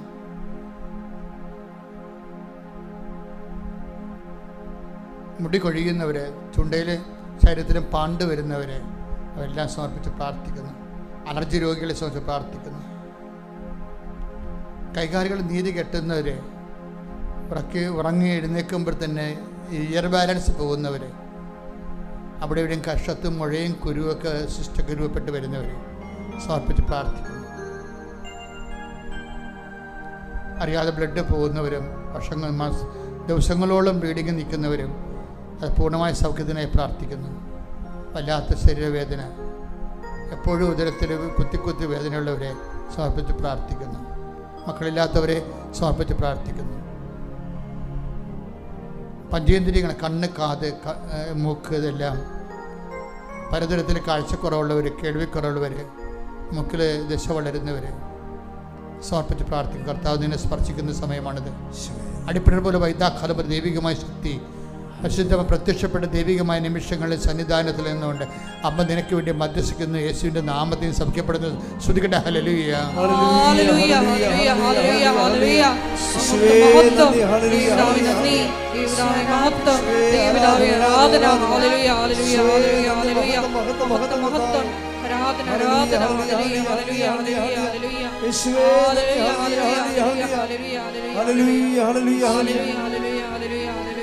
അമ്മ പ്രത്യക്ഷപ്പെട്ട സ്ഥലത്ത് നിന്നുകൊണ്ട് ഇപ്പം നിനക്ക് വേണ്ടി മധ്യസ്ഥം വഹിക്കുന്നത്. ആ അമ്മയാണ് ദൈവവേദലെ നിന്നെ ഇങ്ങോട്ട് വിളിച്ചത് നിൻ്റെ കണ്ണീരിൻ്റെ കാലത്ത്. അമ്മേ, അങ്ങനെ മക്കളെല്ലാം കണ്ണീരോടെ പ്രാർത്ഥിക്കുന്നു. കർത്താവിനെ, ഞങ്ങളുടെ ജീവിത വിഷയങ്ങൾ ജപ്തി നടപടി നേരിടുന്ന മക്കളുണ്ട്. ഈശോയെ, ഈ ആഴ്ച എങ്ങനെയാണ് തല്ലിപ്പിഴച്ച് പോകണമെന്നൊരു ഐഡിയയും ഇല്ലാതെ കടക്കാർ എപ്പോഴും ശല്യപ്പെടുന്ന വീടുകളുണ്ടമ്മേ. അവർക്കെല്ലാം ഈ ആഴ്ചയിൽ സമാധാനം കിട്ടാൻ ഇടയാക്കണമേ. ബാങ്കുകാർ പലപ്പോഴും പലതരത്തിൽ ഭീഷണിപ്പെടുത്തുന്ന വീടുകളുണ്ട്. അവർക്ക് എങ്ങനെയാണ് ഇതിന് രക്ഷപ്പെടുക എന്നൊരു ഐഡിയ ഇല്ല. അമ്മേ, എല്ലാ ആശയങ്ങളും കൊടുത്ത അമ്മ ഇവിടെ നിന്ന് മക്കളെ വിടേണ്ടത്. അവർ കണ്ണീരോടെ ഓടി വന്നിരിക്കുകയാണ്. അമ്മ ഞങ്ങൾക്ക് വേണ്ടി എല്ലാം മധ്യസ്ഥം വഹിക്കുക എന്നുള്ള ഒറ്റ വിശ്വാസത്തിൽ 10,000-ങ്ങൾക്ക് വേണ്ടി ഓരോ ദിവസവും മധ്യസ്ഥം വഹിക്കുന്ന അമ്മേ. കുടുംബം തകർന്ന കുടുംബങ്ങളുണ്ട്. ജീവിത പങ്കാളി വീട്ടിൽ പോയിട്ട് തിരിച്ചു വന്നിട്ടില്ല. കുഞ്ഞുങ്ങളുമായിട്ട് അവിടെ നിൽക്കുകയാണ്. അവളെ കേസ് കൊടുക്കാൻ പോണെന്ന് കേട്ടു. ഞാനിവിടെ നിന്ന് എടുത്ത് കൊടുക്കാനാണ് ഓർത്തിട്ട് ജീവിക്കാനും തോന്നണില്ല, മരിക്കാനും തോന്നാത്ത അവസ്ഥ. അമ്മേ, ഈ നിമിഷം അതെല്ലാം കാണണമെന്ന് പ്രാർത്ഥിക്കുന്നു. ഒരു തുണ്ട് ഭൂമി ഇല്ലാത്തവരുണ്ട്, ഉള്ള ഭൂമി നഷ്ടപ്പെടാൻ പോകുന്നവരുണ്ട്, ഉള്ള ആസ്തിയേക്കാൾ കൂടുതൽ കടമുള്ളവരുണ്ട്. ഇനി വെല്ലപാടും ചുട്ട് മനുഷ്യനൊന്നും അറിയാത്ത സ്ഥലത്ത് പോയി അഭിമാനത്തോടെ ജീവിക്കണം. ഇവിടെ അഭിമാനത്തോടെ ജീവിക്കാൻ പറ്റത്തില്ലെന്ന് കരുതുന്നവരുണ്ട്. അങ്ങനെയുള്ള വല്ലാത്ത വേദനപ്പെട്ടവരാണ് അമ്മയുടെ മുമ്പിൽ നിൽക്കുന്നത്. ഞാൻ എല്ലാവർക്കും വേണ്ടി മധ്യസ്ഥം വഹിക്കുന്നു. ശ്രുതികട ഹല്ലേലൂയ, ഹല്ലേലൂയ, ഹല്ലേലൂയ. വീണ്ടും അവനുമാകുക. ദൈവസാന്നിധ്യം തളം കെട്ട് നിൽക്കേണ്ട സമയമാണ്. എൻ്റെ ദൈവവേദന ഇപ്പോഴ് ഈ ഹോള് മുഴുവനും ദൈവത്തിൻ്റെ കൃപയാൽ നിറഞ്ഞു നിൽക്കുന്നതാണ്. ഇപ്പോൾ നീ ദൈവത്തോട് ചോദിക്കുന്ന എല്ലാ വിഷയത്തിൻ്റെ മേലും ദൈവിക തീരുമാനം ഉണ്ടാകുന്ന സ്വർഗീയ നിമിഷമാണെന്ന് പരിശുദ്ധ അമ്മ ഓർപ്പിക്കുന്നു. ദൈവത്തിലെ ചിലപ്പോൾ ഒരു ചെറിയ കടയാണുള്ളത്, ചിലപ്പോൾ ഒരു ഹോട്ടലാണുള്ളത്, ചിലപ്പോൾ റെസ്റ്റോറൻ്റാണ്. പക്ഷെ കച്ചവടം ഇല്ലാത്തവരുണ്ട്, കടങ്ങൾ പോയവരുണ്ട്, വാടക പോലും കൊടുക്കാൻ പറ്റാത്തവരുണ്ട്, വാടകക്കാർ വീട്ടിൽ നിന്ന് ഒഴിഞ്ഞു പോകാത്തവരുണ്ട്, ഒറ്റയ്ക്ക് കൊടുത്തിരിക്കുന്നവർ പോകാമെന്ന് പറയുന്നുണ്ട്. പക്ഷെ നമുക്ക് അവിടേക്ക് വാങ്ങിച്ച കാശ് കൊടുക്കാനില്ലാത്തവരുണ്ട്. എല്ലാം കൊണ്ട് വിഷമിച്ചിരിക്കുന്ന ഒത്തിരിയേറെ മക്കളെ അമ്മേ, പരിശുദ്ധമ്മേ, ദേവമാതാവേ, കണ്ണീരോടെ കർത്താവിൻ്റെ തിരുസന്നിധി അവരെല്ലാം സമർപ്പിക്കുന്നു. ഏജൻറ്റിന് പൈസ കൊടുത്തിട്ട് ഏജൻറ്റിനെ കുറിച്ച് ഫോൺ വിളിച്ചിട്ട് എടുക്കാത്തവരുണ്ട്. ഇനി എങ്ങനെ ജീവിക്കുമെന്ന് അറിയാൻ പാടില്ലാത്തവരുണ്ട്. വീട്ടിലെ പരുവക്കേട് കാരണം ഉള്ള രോഗങ്ങൾ വീട്ടിൽ പറയാതെ പാത്ത് നടക്കുന്നവരുണ്ട്. എന്തൊരു കഷ്ടമാണമ്മേ. വീട്ടിലെ പരുവക്കേട് കാരണം രോഗം ഉള്ളത് മക്കളോടും ഭർത്താവിനോടും പറയാതെ നടക്കുന്ന അമ്മമാരുണ്ട്. എല്ലാവരും അമ്മേ, എല്ലാവരെയും സ്പർശിക്കണമേ. ഞങ്ങളുടെ കാര്യത്തിൽ മനുഷ്യനും ഭൗതിക ജീവിത സാഹചര്യവും പരാജയപ്പെട്ടിരിക്കുന്നു. അമ്മ എല്ലാവർക്കും വേണ്ടി മധ്യസ്ഥം വഹിക്കണം. അമ്മയുടെ പ്രത്യക്ഷീകരണം തന്നെ ദുരന്തമുണ്ടാകുമ്പോൾ പ്രാർത്ഥിക്കണമെന്ന് പറഞ്ഞാൽ ഞങ്ങൾക്ക് ദുരന്തം ഉണ്ടായിരിക്കുന്നു. ജീവിതം തന്നെ ദുരന്തമായി മാറിയിരിക്കുന്നു. അമ്മേ, ഞങ്ങൾക്ക് എല്ലാവർക്കും വേണ്ടി ഇപ്പോൾ മധ്യസ്ഥം വഹിക്കണമേ. ശ്രുതികട്ടെ ഹല്ലേലൂയ. കുഞ്ഞുങ്ങളെ സംബന്ധിച്ച് പ്രാർത്ഥിക്കുന്നു, അവിടെ പഠനങ്ങളെ സംബന്ധിച്ച് പ്രാർത്ഥിക്കുന്നു. ഒരു കുഞ്ഞ് ജനിച്ചുള്ളൂ, അതിന് ഓട്ടിസമായിപ്പോയി. ഇനി ഒരു കുഞ്ഞിനെ ജനിപ്പിക്കാൻ ധൈര്യമില്ല. അതും ഇങ്ങനെ ആയിപ്പോകുമെന്ന് ഓർത്തിട്ട് സങ്കടപ്പെടുന്നവരെ അവർക്ക് തീരുമാനമെടുക്കാൻ സഹായിക്കണമെന്ന് പ്രാർത്ഥിക്കുന്നു. ഈശോ ഞങ്ങളുടെ വലതുകരം എല്ലാ കുടുംബങ്ങളിലും നീട്ടണമേ എന്ന് പ്രാർത്ഥിക്കുന്നു.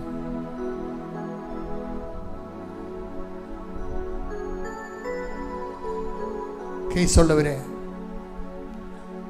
കേസിൻ്റെ സാക്ഷി വിസ്താരങ്ങളെല്ലാം കഴിഞ്ഞ് ആ കേസിൻ്റെ വിധി പറയാൻ വെച്ചിരിക്കുന്നവർ, അമ്മ തന്നെയായിരിക്കണം ജഡ്ജി.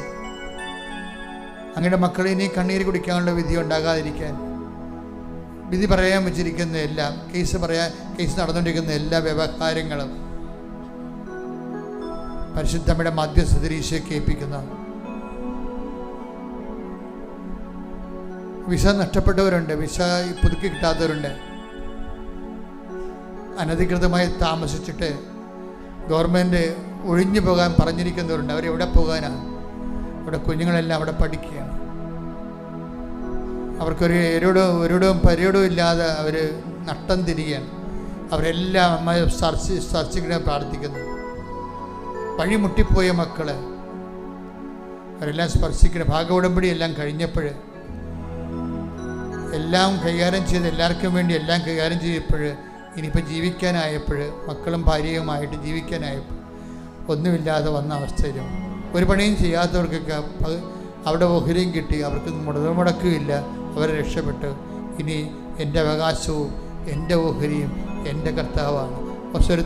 കൈ ഉയർത്തി പറഞ്ഞേ മക്കളെ, എൻ്റെ അവകാശവും എൻ്റെ ഓഹരിയും എൻ്റെ കർത്താവാണ്. എൻ്റെ അവകാശവും എൻ്റെ ഓഹരിയും എൻ്റെ കർത്താവാണ്.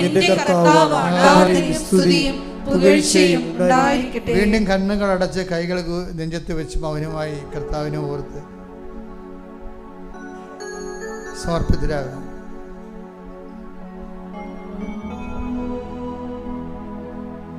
നമ്മെ പഠിക്കുന്ന മക്കളെ സംബന്ധിച്ച് പ്രാർത്ഥിക്കുന്നു. പലരും വലിയ പണമെടുത്ത് മുടക്കിയും കടം വാങ്ങിച്ചൊക്കെ പഠിച്ചിട്ട് അവർക്കിപ്പോൾ ഒന്നും മനസ്സിലാവണില്ല. ഇട്ടച്ചും പോരാൻ തോന്നണില്ല. വീട്ടുകാരുടെ കണ്ണുനീര് ഓർത്തിട്ട് ഇട്ടച്ചും പോരാൻ തോന്നണില്ല, പഠിക്കാൻ പറ്റണമില്ല. അങ്ങനെ വല്ലാത്ത വീർപ്പ് മുട്ടൽ ജാപിക്കുന്നവർ ഈ നിമിഷം കർത്താവിന്റെ നാമത്തിൽ വിടുതൽ പ്രാപിക്കട്ടെ. സ്തുതിക്കട്ടെ. അച്ഛനോട് ചേർന്നും പ്രാർത്ഥിക്കുക. നിങ്ങൾ ഇന്ന് കാണുന്ന ഈജിപ്തുകാരെ നാളെ നിങ്ങളെ കാണത്തില്ലെന്ന് പറഞ്ഞ ദൈവത്തിൻ്റെ ശക്തി ഇവിടെ മുഴുവൻ നമ്മുടെ പിതാക്കന്മാരെ പകൽ മേഘസ്തംഭവും രാത്രി തീത്തൂണുമായി നയിച്ച ദൈവത്തിൻ്റെ ചൈതന്യം അൾത്താറ് മുഴുവൻ നിറഞ്ഞു നിന്നുകൊണ്ട് നിന്നെ നയിക്കുന്ന ദൈവത്തിൻ്റെ ചൈതന്യം പ്രസരിക്കുന്ന സമയമാണ്. ദൈവവേദരെ വിവാഹം ഒത്തുവരാത്തവർ, മക്കളില്ലാത്തവർ, വിവാഹം വേർപെടാൻ പോകുന്നവർ, വേർപെട്ട് കഴിഞ്ഞവർ, കേസിലായിരിക്കുന്നവർ, എന്ത് ചെയ്യണമെന്ന് അറിയാൻ പാടില്ലാത്തവർ, ജീവിത പങ്കാളിയെപ്പോലും കിട്ടാതിരിക്കുന്നവർ, വർഷങ്ങളായിട്ട് വിവാഹം നടക്കാത്തവർ, എല്ലാ വർഷങ്ങളായിട്ട് പെര ഉച്ചുകുത്തിപ്പോയവർ, ഉറഞ്ഞു പോയവർ, അവിടെ വീട് വെക്കാൻ പറ്റാത്ത അവസ്ഥ വന്നിരിക്കുന്നവർ, ഇനി അവിടെ പോയി പൊറുക്കുമെന്ന് അറിയാത്തവർ, എല്ലാവരുടെ മേലും ദൈവിക തീരുമാനം ഉണ്ടാകട്ടെ, എല്ലാവരുടെ മേലും ദൈവിക തീരുമാനം ഉണ്ടാകട്ടെ, എല്ലാവരുടെ മേലും ദൈവിക തീരുമാനം ഉണ്ടാകട്ടെ.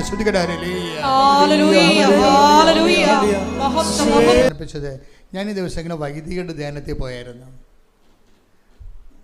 ധ്യാനത്തിൽ പോയപ്പോൾ ഇപ്പം എനിക്കവിടെ കുർബാന അർപ്പിക്കാൻ വേണ്ടി എനിക്ക് ഒരു അവസരം കിട്ടി.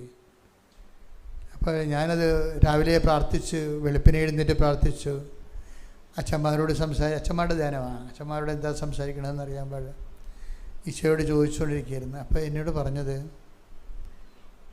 ഞാൻ അവരോട് പറഞ്ഞു, നീ ഇപ്പം 40 കൊല്ലം ആകുമ്പോൾ അച്ഛനായിട്ട്, പൗരോഹിത്യ ജീവിതത്തിൻ്റെ ഏറ്റവും വലിയ റിസ്ക് എന്ന് പറയണത് നമ്മൾ പുരോഹിതനാണെന്ന് ദൈവത്തെ ബോധ്യപ്പെടുത്തുകയാണ്.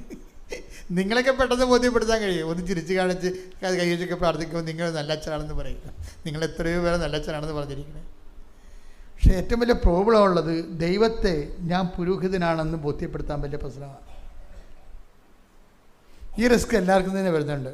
ഞാൻ ക്രിസ്തുവിനെ സ്നേഹിക്കുന്നുവെന്ന്, ക്രിസ്തുവിൽ വിശ്വസിക്കുന്നുവെന്ന് ദൈവത്തെ ബോധ്യപ്പെടുത്താൻ വലിയ പാടാണ്. നിങ്ങൾ ഉടമ്പടിയിലൂടെ ചെയ്യേണ്ടത് ഇതാണ്. ഇതിൻ്റെ റിസ്ക് ഫാക്ടർ നിങ്ങൾ കൺഫ്രണ്ട് ചെയ്യണം. ഇതിൻ്റെ റിസ്ക് ഫാക്ടർ എന്ന് പറയുന്നത് നിങ്ങൾ ഒരു വിശ്വാസിയാണെന്ന് ദൈവത്തെ ബോധ്യപ്പെടുത്തണം. പാടാ, ഭയങ്കര പാടാ. നിങ്ങൾ ഒരു വിശ്വാസിയാകുമ്പോൾ നമ്മൾ നേരത്തെ പറഞ്ഞ പോലെ വിശ്വാസത്തിൽ പല ഘടകങ്ങളുണ്ട്. അതിൽ ഒന്ന് മാത്രമാണ് പ്രാർത്ഥന. രണ്ടാമത്തത് പ്രഖ്യാപനമാണ്.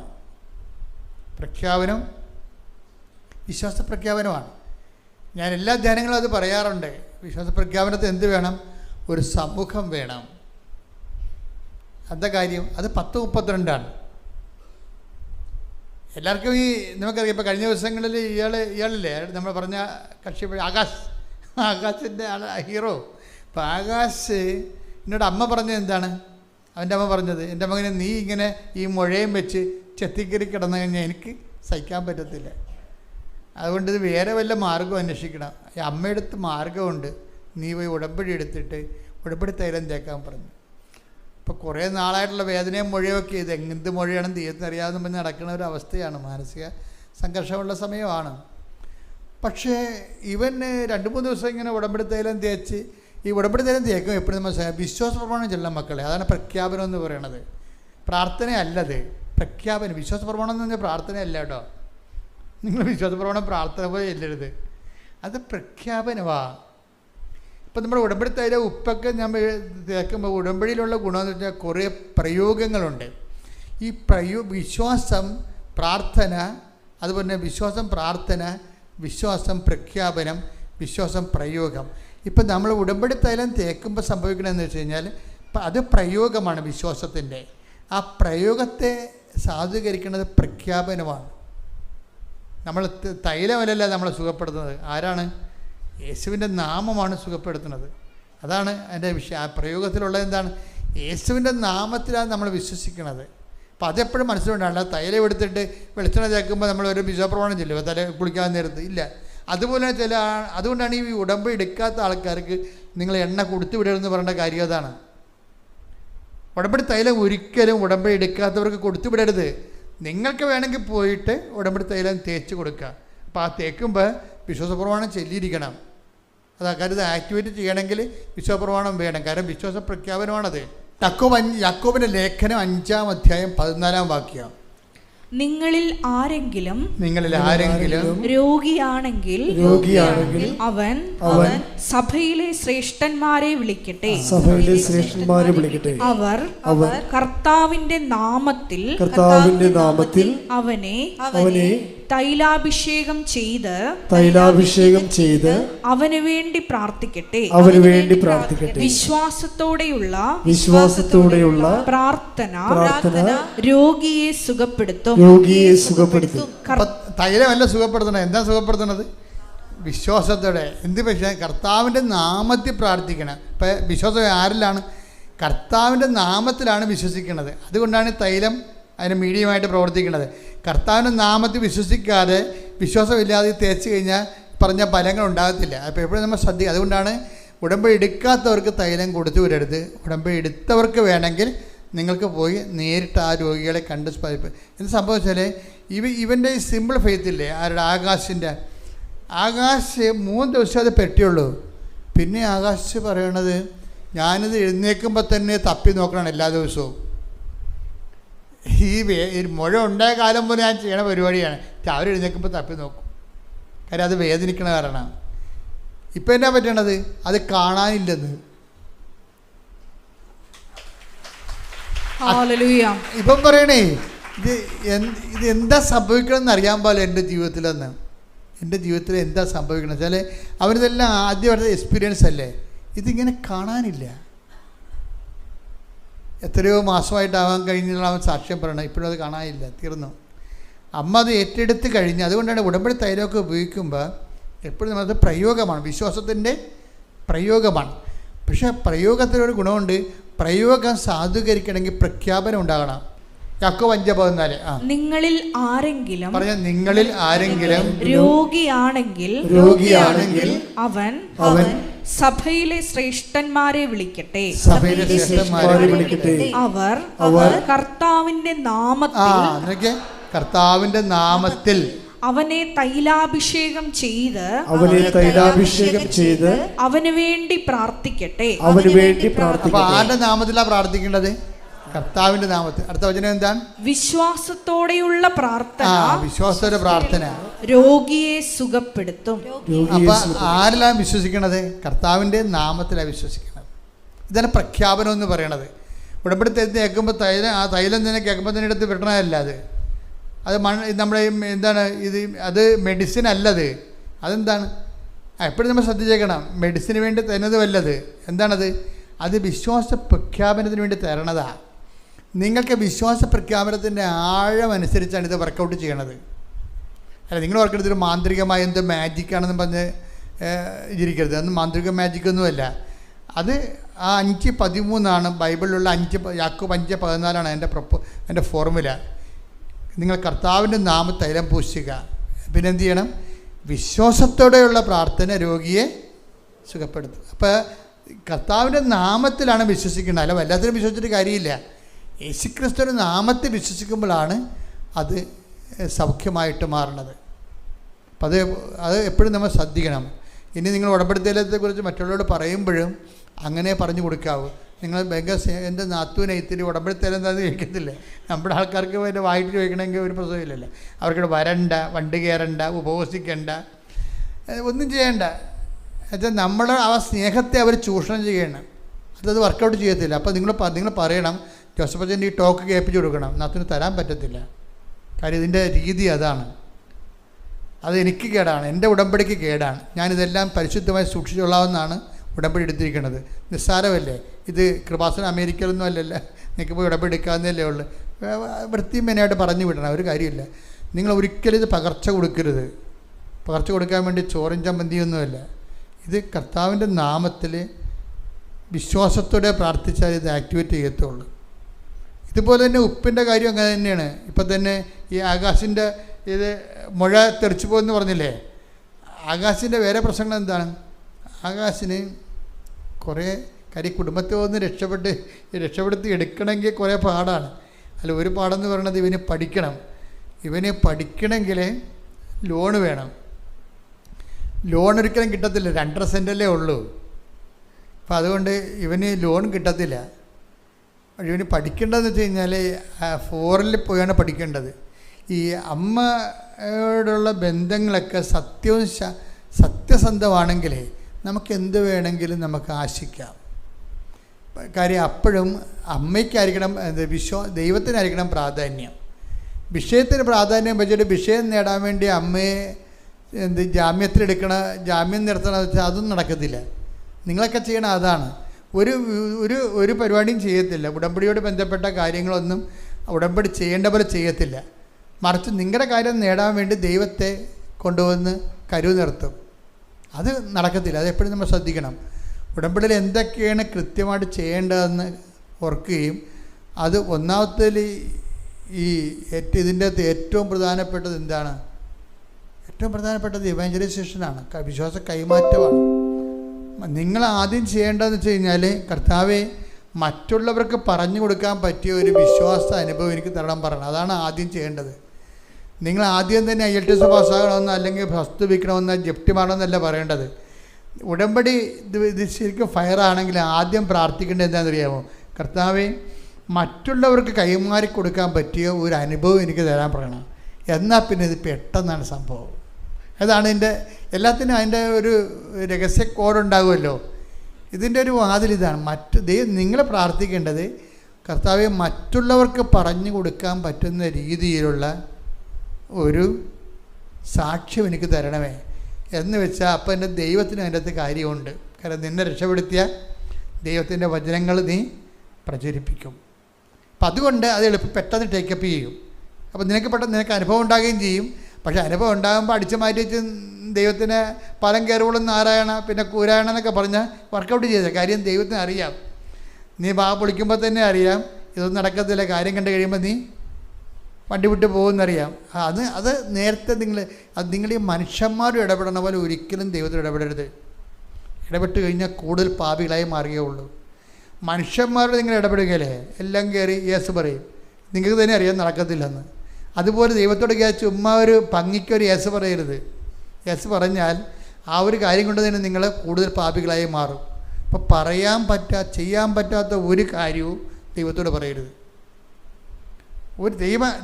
ചെയ്യാൻ പറ്റാത്ത ഒരു കാര്യവും പറയരുത്. കാര്യം നിങ്ങൾ ചെയ്യത്തില്ലെന്നും നിങ്ങൾ മനുഷ്യന്മാർക്ക് അറിയത്തില്ല. അവരോട് പറഞ്ഞിട്ട് ഇപ്പം തന്നെ നിങ്ങൾ പറയല്ലേ ഒരു 2000 രൂപ എടുക്കാനുണ്ടാ, ഞാൻ അങ്ങോട്ട് പോയി ഇങ്ങോട്ട് വരുമ്പോൾ തരാമെന്ന് പറയും.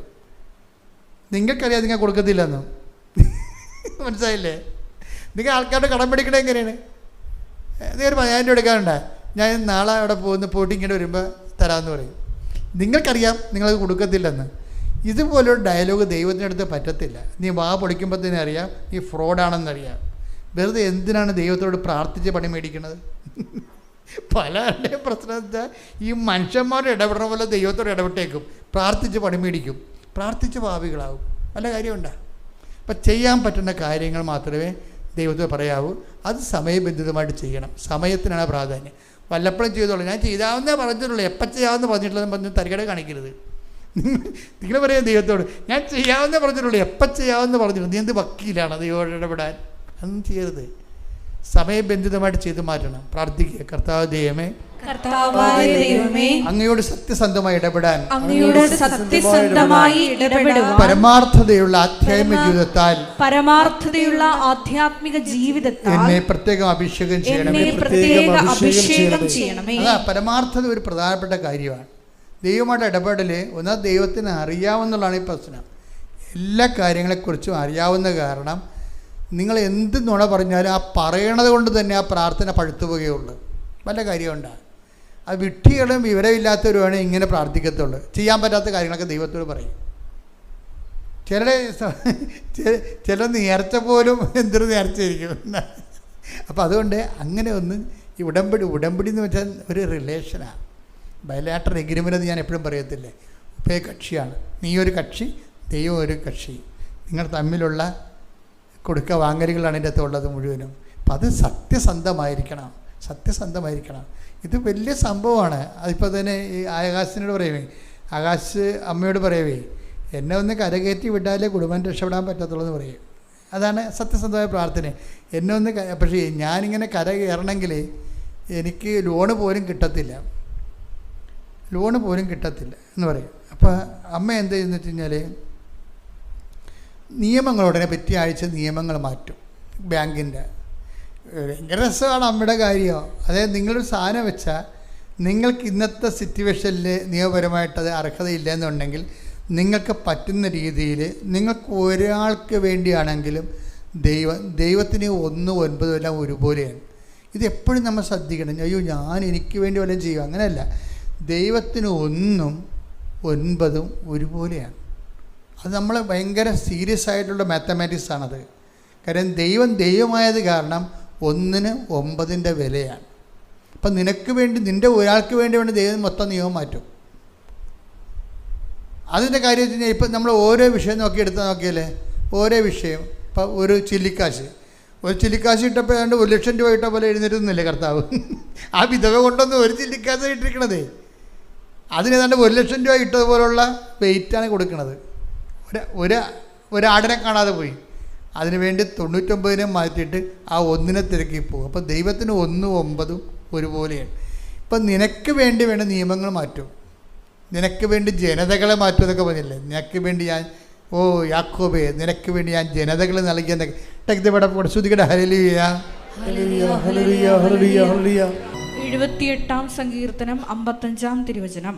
സങ്കീർത്തനം 78:55. അവരുടെ മുമ്പിൽ നിന്ന് അവിടുന്ന് ജനതകളെ തുരത്തി അവർക്ക് അവകാശം അളന്നുകൊടുത്തു. ഇസ്രായേൽ ഗോത്രങ്ങളെ പാളയങ്ങളിൽ പാർപ്പിച്ചു. അതായത് ദൈവം ഒരാളെ ഇഷ്ടപ്പെട്ടു പോയാൽ, സത്യസന്ധമാണെന്ന് കണ്ടാൽ അയാൾക്ക് വേണ്ടി ഏതറ്റം വരെയും പോകും. നമ്മുടെ മുമ്പിലുള്ള ഒരു റിസ്ക് എന്ന് പറയുന്നത് ദൈവത്തിന് ഒന്ന് ഇഷ്ടപ്പെടുത്തി പരുവപ്പെടുത്തണം. അപ്പം തന്നെ നമ്മൾ കംപ്ലീറ്റ് ദൈവപൈതലായി മാറും. ദൈവത്തിന് ഇഷ്ടപ്പെടുത്തി പരുവപ്പെടുത്തി കഴിയുമ്പോൾ തന്നെ, അതാണ് ഇതിൻ്റെ അകത്ത് ഒരു ഇതിൻ്റെ ഒരു ജിസ്റ്റെന്ന് പറയണത്. ദൈവത്തിന് ഇഷ്ടപ്പെടുത്തി പരുവപ്പെടുത്തണം. നമ്മളെ പരുവപ്പെടുത്തി ദൈവത്തിന് ഇഷ്ടമുള്ളതാക്കി മാറ്റിക്കഴിഞ്ഞാൽ ദൈവം, ഇപ്പോൾ ഇതിന് ആകാശത്തിൻ്റെ സമയമാണ്, പെട്ടെന്നൊരു നിയമം ബാങ്കിൽ വന്നു. എന്താണ്? നിങ്ങൾക്ക് ഗ്ലോബലായിട്ട് റീച്ചുള്ള 100 യൂണിവേഴ്സിറ്റികളുണ്ട്. 1-ാം സ്ഥാനത്ത് നിൽക്കണം. ഗ്ലോബൽ 1-ാം സ്ഥാനത്ത് നിൽക്കുന്ന ഈ 100 യൂണിവേഴ്സിറ്റികളിൽ ഏതെങ്കിലും ഒന്നിൽ നിങ്ങൾക്ക് അഡ്മിഷൻ കിട്ടിക്കഴിഞ്ഞാൽ നിങ്ങൾ 50 ലക്ഷം രൂപ ലോൺ തരാമെന്ന് ഒരു പുതിയ നിയമം വരും. S B ഐയിലുണ്ട്. SBI നിയമം മാറ്റിയതാണത്. അപ്പോൾ ആകാശം പറയും, അമ്മേ, ഞാൻ ഈ ലോകത്തിൽ 1-ാം സ്ഥാനത്ത് നിൽക്കുന്ന യൂണിവേഴ്സിറ്റിയിൽ എങ്ങനെയാണ് ഞാൻ പോയി എഴുതണത്? എൻ്റെ ഒരു സിറ്റുവേഷനൊക്കെ അമ്മയ്ക്കറിയാമല്ല എന്ന് പറയും. എന്നാലും പറയും, അമ്മ പറയും, നീ എഴുത്, നീ ആയിരിക്കത്ത്. അമ്മയുടെ ഒരു രീതി എന്ന് പറയണത്, വേണമെങ്കിൽ അത് ഡിക്റ്റേറ്റ് ചെയ്ത് കൊടുക്കും. അതാണ് രസം. ഭയങ്കര വേറെ ഒരു സാക്ഷിയുണ്ട്. അതായത് നിങ്ങൾ ഓർക്ക് ഇതൊക്കെ എന്ത് അന്ധവിശ്വാസമല്ല. ആത്മീയത എന്ന് പറയുന്നത് ഭൗതികത അല്ലല്ല. നിങ്ങൾക്ക് ഭൗതികതയാണ് യുക്തി എന്ന് പറയണത്. ഇവിടെ നമ്മൾ പറഞ്ഞ യുക്തിയിലല്ല ഇത് വർക്ക് ചെയ്യണം, ദൈവത്തിൻ്റെ ശക്തിയിലാണ്. മനസ്സിലായില്ലേ? അത് ഫോർമാറ്റ് ചേഞ്ചാണിത്. ഇത് നമ്മുടെ യുക്തിയിലല്ല വർക്ക് ചെയ്യണത്, ദൈവത്തിൻ്റെ ശക്തിയിലാണ് വർക്ക് ചെയ്യണത്. അപ്പം അതുകൊണ്ട് തന്നെ ഇവൻ ആ പരീക്ഷ എഴുതിയിട്ട് ആ പരീക്ഷയിൽ കട്ട് ഓഫിൻ്റെ മുകളിൽ കയറിയവന് ഇൻ്റർനാഷണൽ ലെവലിലെ യൂണിവേഴ്സിറ്റിയിൽ ഇവന് അഡ്മിഷൻ കിട്ടി, ഓസ്ട്രേലിയയിൽ. അപ്പോൾ എന്ത് പറ്റി? ബാങ്കിൽ നിന്ന് 50 ലക്ഷം രൂപ ലോൺ നോക്കി 2.5 സെൻറ്റേ ഉള്ളു, നിവർത്തിയില്ലാതെ എന്തെല്ലാം സങ്കടപ്പെടുന്ന ആളാണ്. ലൈഫ് ഇങ്ങനെ ചേഞ്ച് ചെയ്യണത് ബന്ധത്തിൻ്റെ പേരിലാണ്. നിങ്ങളെ ഉടമ്പടി എന്ന് പറഞ്ഞൊരു ബന്ധമാണ്. ആ ബന്ധം സത്യസന്ധമാണ് ദൈവത്തിന് തോന്നിയാൽ ദൈവം എന്തും ചെയ്ത് കളയും. നമ്മുടെ മുമ്പിലുള്ള നിസ്സാര കാര്യമാണ്. ദൈവത്തിന് ഞാൻ ഉടമ്പടി സത്യസന്ധയാണെന്ന് ദൈവത്തിൽ നിന്ന് തോന്നിയാൽ മതി. നിങ്ങളിങ്ങനെ 10-12 പത്രം കിട്ടും, ഇത് ആർക്ക് കൊടുക്കും? ഓരോരും പറയുക, ഓട്ടോ കർഷകരും തെറി പറയുക, തള്ളക്ക് വിളിക്കുക, അയ്യോ മഴയാണല്ല, മഴ തീരട്ടെന്നൊക്കെ പറഞ്ഞുകൊണ്ട് നനഞ്ഞ് പിടഞ്ഞ് വീട്ടിൽ ഇരിക്കും. അങ്ങനെയൊക്കെ ഉഴപ്പിയാണ് നിങ്ങൾ ഉടമ്പടി കുളമാക്കി കളഞ്ഞത്. അങ്ങനെയല്ല. ഇതെന്ന് ദൈവ പൈതലിൻ്റെ ഒരു വാർഫുട്ട് ആക്ഷനാണ്. യുദ്ധകാലാടിസ്ഥാനത്തിലെ യുദ്ധത്തിൻ്റെ സമയത്ത് മഴ വല്ലതും നോക്കുവാൻ യുദ്ധം എന്ന് പറയുമ്പോൾ അത് ഉടമ്പടി ഒരു വാർഫുട്ട് ആക്ഷനിൽ എടുക്കണം. ഇത് ഒന്നും നിങ്ങളെ തടസ്സരുത്, ഒന്നും നിങ്ങൾ തടയരുത്. വീട്ടിൽ ബന്ധുക്കൾ വന്ന് മകളെ വന്ന് പ്രസവിച്ചിട്ട് പോട്ടെ, മകളെ പ്രസവിക്കാൻ അവൾക്ക് ഒരു മാസമേ ഉള്ളൂ, അമ്മ എന്താ തിരികെത്തിക്കാത്തത്? അതെ, അവളെ പ്രസവിച്ച് അവളെ 90 കഴിഞ്ഞ് അവൾ പോട്ടെ, ഇതിന് ഞാൻ തിരികെത്തിക്കാന്നൊക്കെ പറഞ്ഞാൽ ഒന്നും നിങ്ങൾക്ക് തടസ്സമാകരുത്. അതൊക്കെ എല്ലാം ഉടായ്പാണ്. മകളെ പ്രസവിച്ചോളൂ, അമ്മയിലല്ല പ്രസവിക്കണം, മകളല്ലേ, നമ്മളൊന്നും ശ്രദ്ധിക്കണമെന്നല്ലേ ഉള്ളൂ. അപ്പോൾ ഇങ്ങനെയുള്ള ഉടായ്പകളൊക്കെ പറഞ്ഞ് ദൈവത്തിന് പണി കൊടുക്കരുത്. അതാണ് ഉടമ്പടി ഉഴപ്പണേൻ്റെ കാര്യം. ഒന്നാമത്തെ വിവരമില്ലായ്മയാണ് ഇതൊക്കെ വരുന്നത്. ബുദ്ധിബോധം ഇല്ലല്ല. അപ്പം അങ്ങനെ ബുദ്ധിബോധം ഇതിനൊരു പ്രത്യേക ബുദ്ധി വേണം. മനുഷ്യന്മാരുടെയൊക്കെ ഉള്ള ബുദ്ധി പോരാ. സത്യസന്ധതയാണ് ഇതിൻ്റെ ബുദ്ധി എന്ന് പറയണത്. ആത്മാർത്ഥയും സത്യസന്ധതയുമാണ് ഇതിൻ്റെ ബുദ്ധി എന്ന് പറയണത്. അപ്പം അത് സത്യസന്ധമാണെന്നുണ്ടെങ്കിൽ കണ്ടത് നോക്കി, ഇവനൊക്കെ അവൻ ഒരു ആഴ്ച കൊണ്ട് ലൈഫ് ചേഞ്ച് ചെയ്യാനുണ്ടല്ല, 50 ലക്ഷം രൂപ അവൻ അനുഭവിച്ച്. ഇപ്പം അവൻ വിസ പ്രോസസ്സിലാണ്. ഇപ്പം എന്താ വിഷയം എന്ന് പറയണത്, ഓരോ ഈ ആകാശാണെങ്കിൽ തന്നെയും ഓരോരുത്തരും പോയി അവൻ്റെ അനുഭവങ്ങൾ പറഞ്ഞു കൊടുത്തിട്ടാണ് പത്രം കൊടുക്കുന്നത്. അവരുടെ അത് അവർ കേൾക്കുമ്പോൾ തന്നെ അവർക്ക് ഫീലിംഗ് ആവും ശരിക്കും. എന്താ കാര്യം, ഇവൻ്റെ അനുഭവത്തിൽ നിന്നല്ലേ അത് പറയണത്. കൂട്ടുകാർക്കെല്ലാം വന്ന് അവൻ്റെ കൂട്ടുകാർക്കെല്ലാം അവൻ കാശുരും കൊടുത്തിട്ടുണ്ട്, പറഞ്ഞു കൊടുത്തിട്ടുണ്ട്. പകുതിയോളം പേരെ അവന് ഓൾറെഡി ഉടമ്പടി എടുപ്പിച്ച് കഴിഞ്ഞു. അപ്പോൾ ദൈവത്തിന് അറിയാം. ഇപ്പം നീ ഉടമ്പടി എടുത്തത് വീട്ടുകാരെ പോലും അറിഞ്ഞിട്ടില്ല. ഫ്രോഡുകൾ വന്ന് ഉടമ്പടി എടുക്കുമ്പോഴുള്ള കുഴപ്പമെന്ന് വെച്ച് കഴിഞ്ഞാൽ അവിടെ വീട്ടുകാർ പോലും അറിയത്തില്ല അവർ ഉടമ്പടി എടുത്തിട്ടുണ്ടെന്ന്. അപ്പം തന്നെ ഓർക്കുക, നീ പക്കാ ഫ്രോഡാണ്. ജീവിതകാലം മുഴുവൻ നീ ഫ്രോഡായിരുന്നു ദൈവത്തിൻ്റെ സന്നിധിയിൽ, പറ്റിക്കലായിട്ട് നടക്കുന്നതാണ്. അതുകൊണ്ടാണ് നീ ഉടമ്പടി എടുത്തിട്ട് വീട്ടുകാർ പോലും അറിയാത്തത്. എന്താണ്, വീട്ടുകാരറിഞ്ഞാൽ നീ കിടന്ന് നിൻ്റെ കസരത്ത് നടക്കത്തില്ല. അപ്പോൾ നീ ചാടുമ്പോൾ എല്ലാ ആവശ്യമില്ലാത്ത കാലത്തൊക്കെ നീ ചാടത്തില്ലേ. പുഡിന് വേണ്ടി ഇഡ്ഡലിയാണ് കൊണ്ടുവന്ന് വെച്ചേക്കണമെങ്കിൽ അമ്മ ഇവിടെ പുട്ട ഉള്ള എപ്പോഴും എന്ന് ചോദിച്ചുകൊണ്ട് കിടന്ന് ചാടത്. അപ്പം അമ്മ പറയും നീ ഉടമ്പടി എടുത്താണ് കേട്ടാന്ന് പറയും.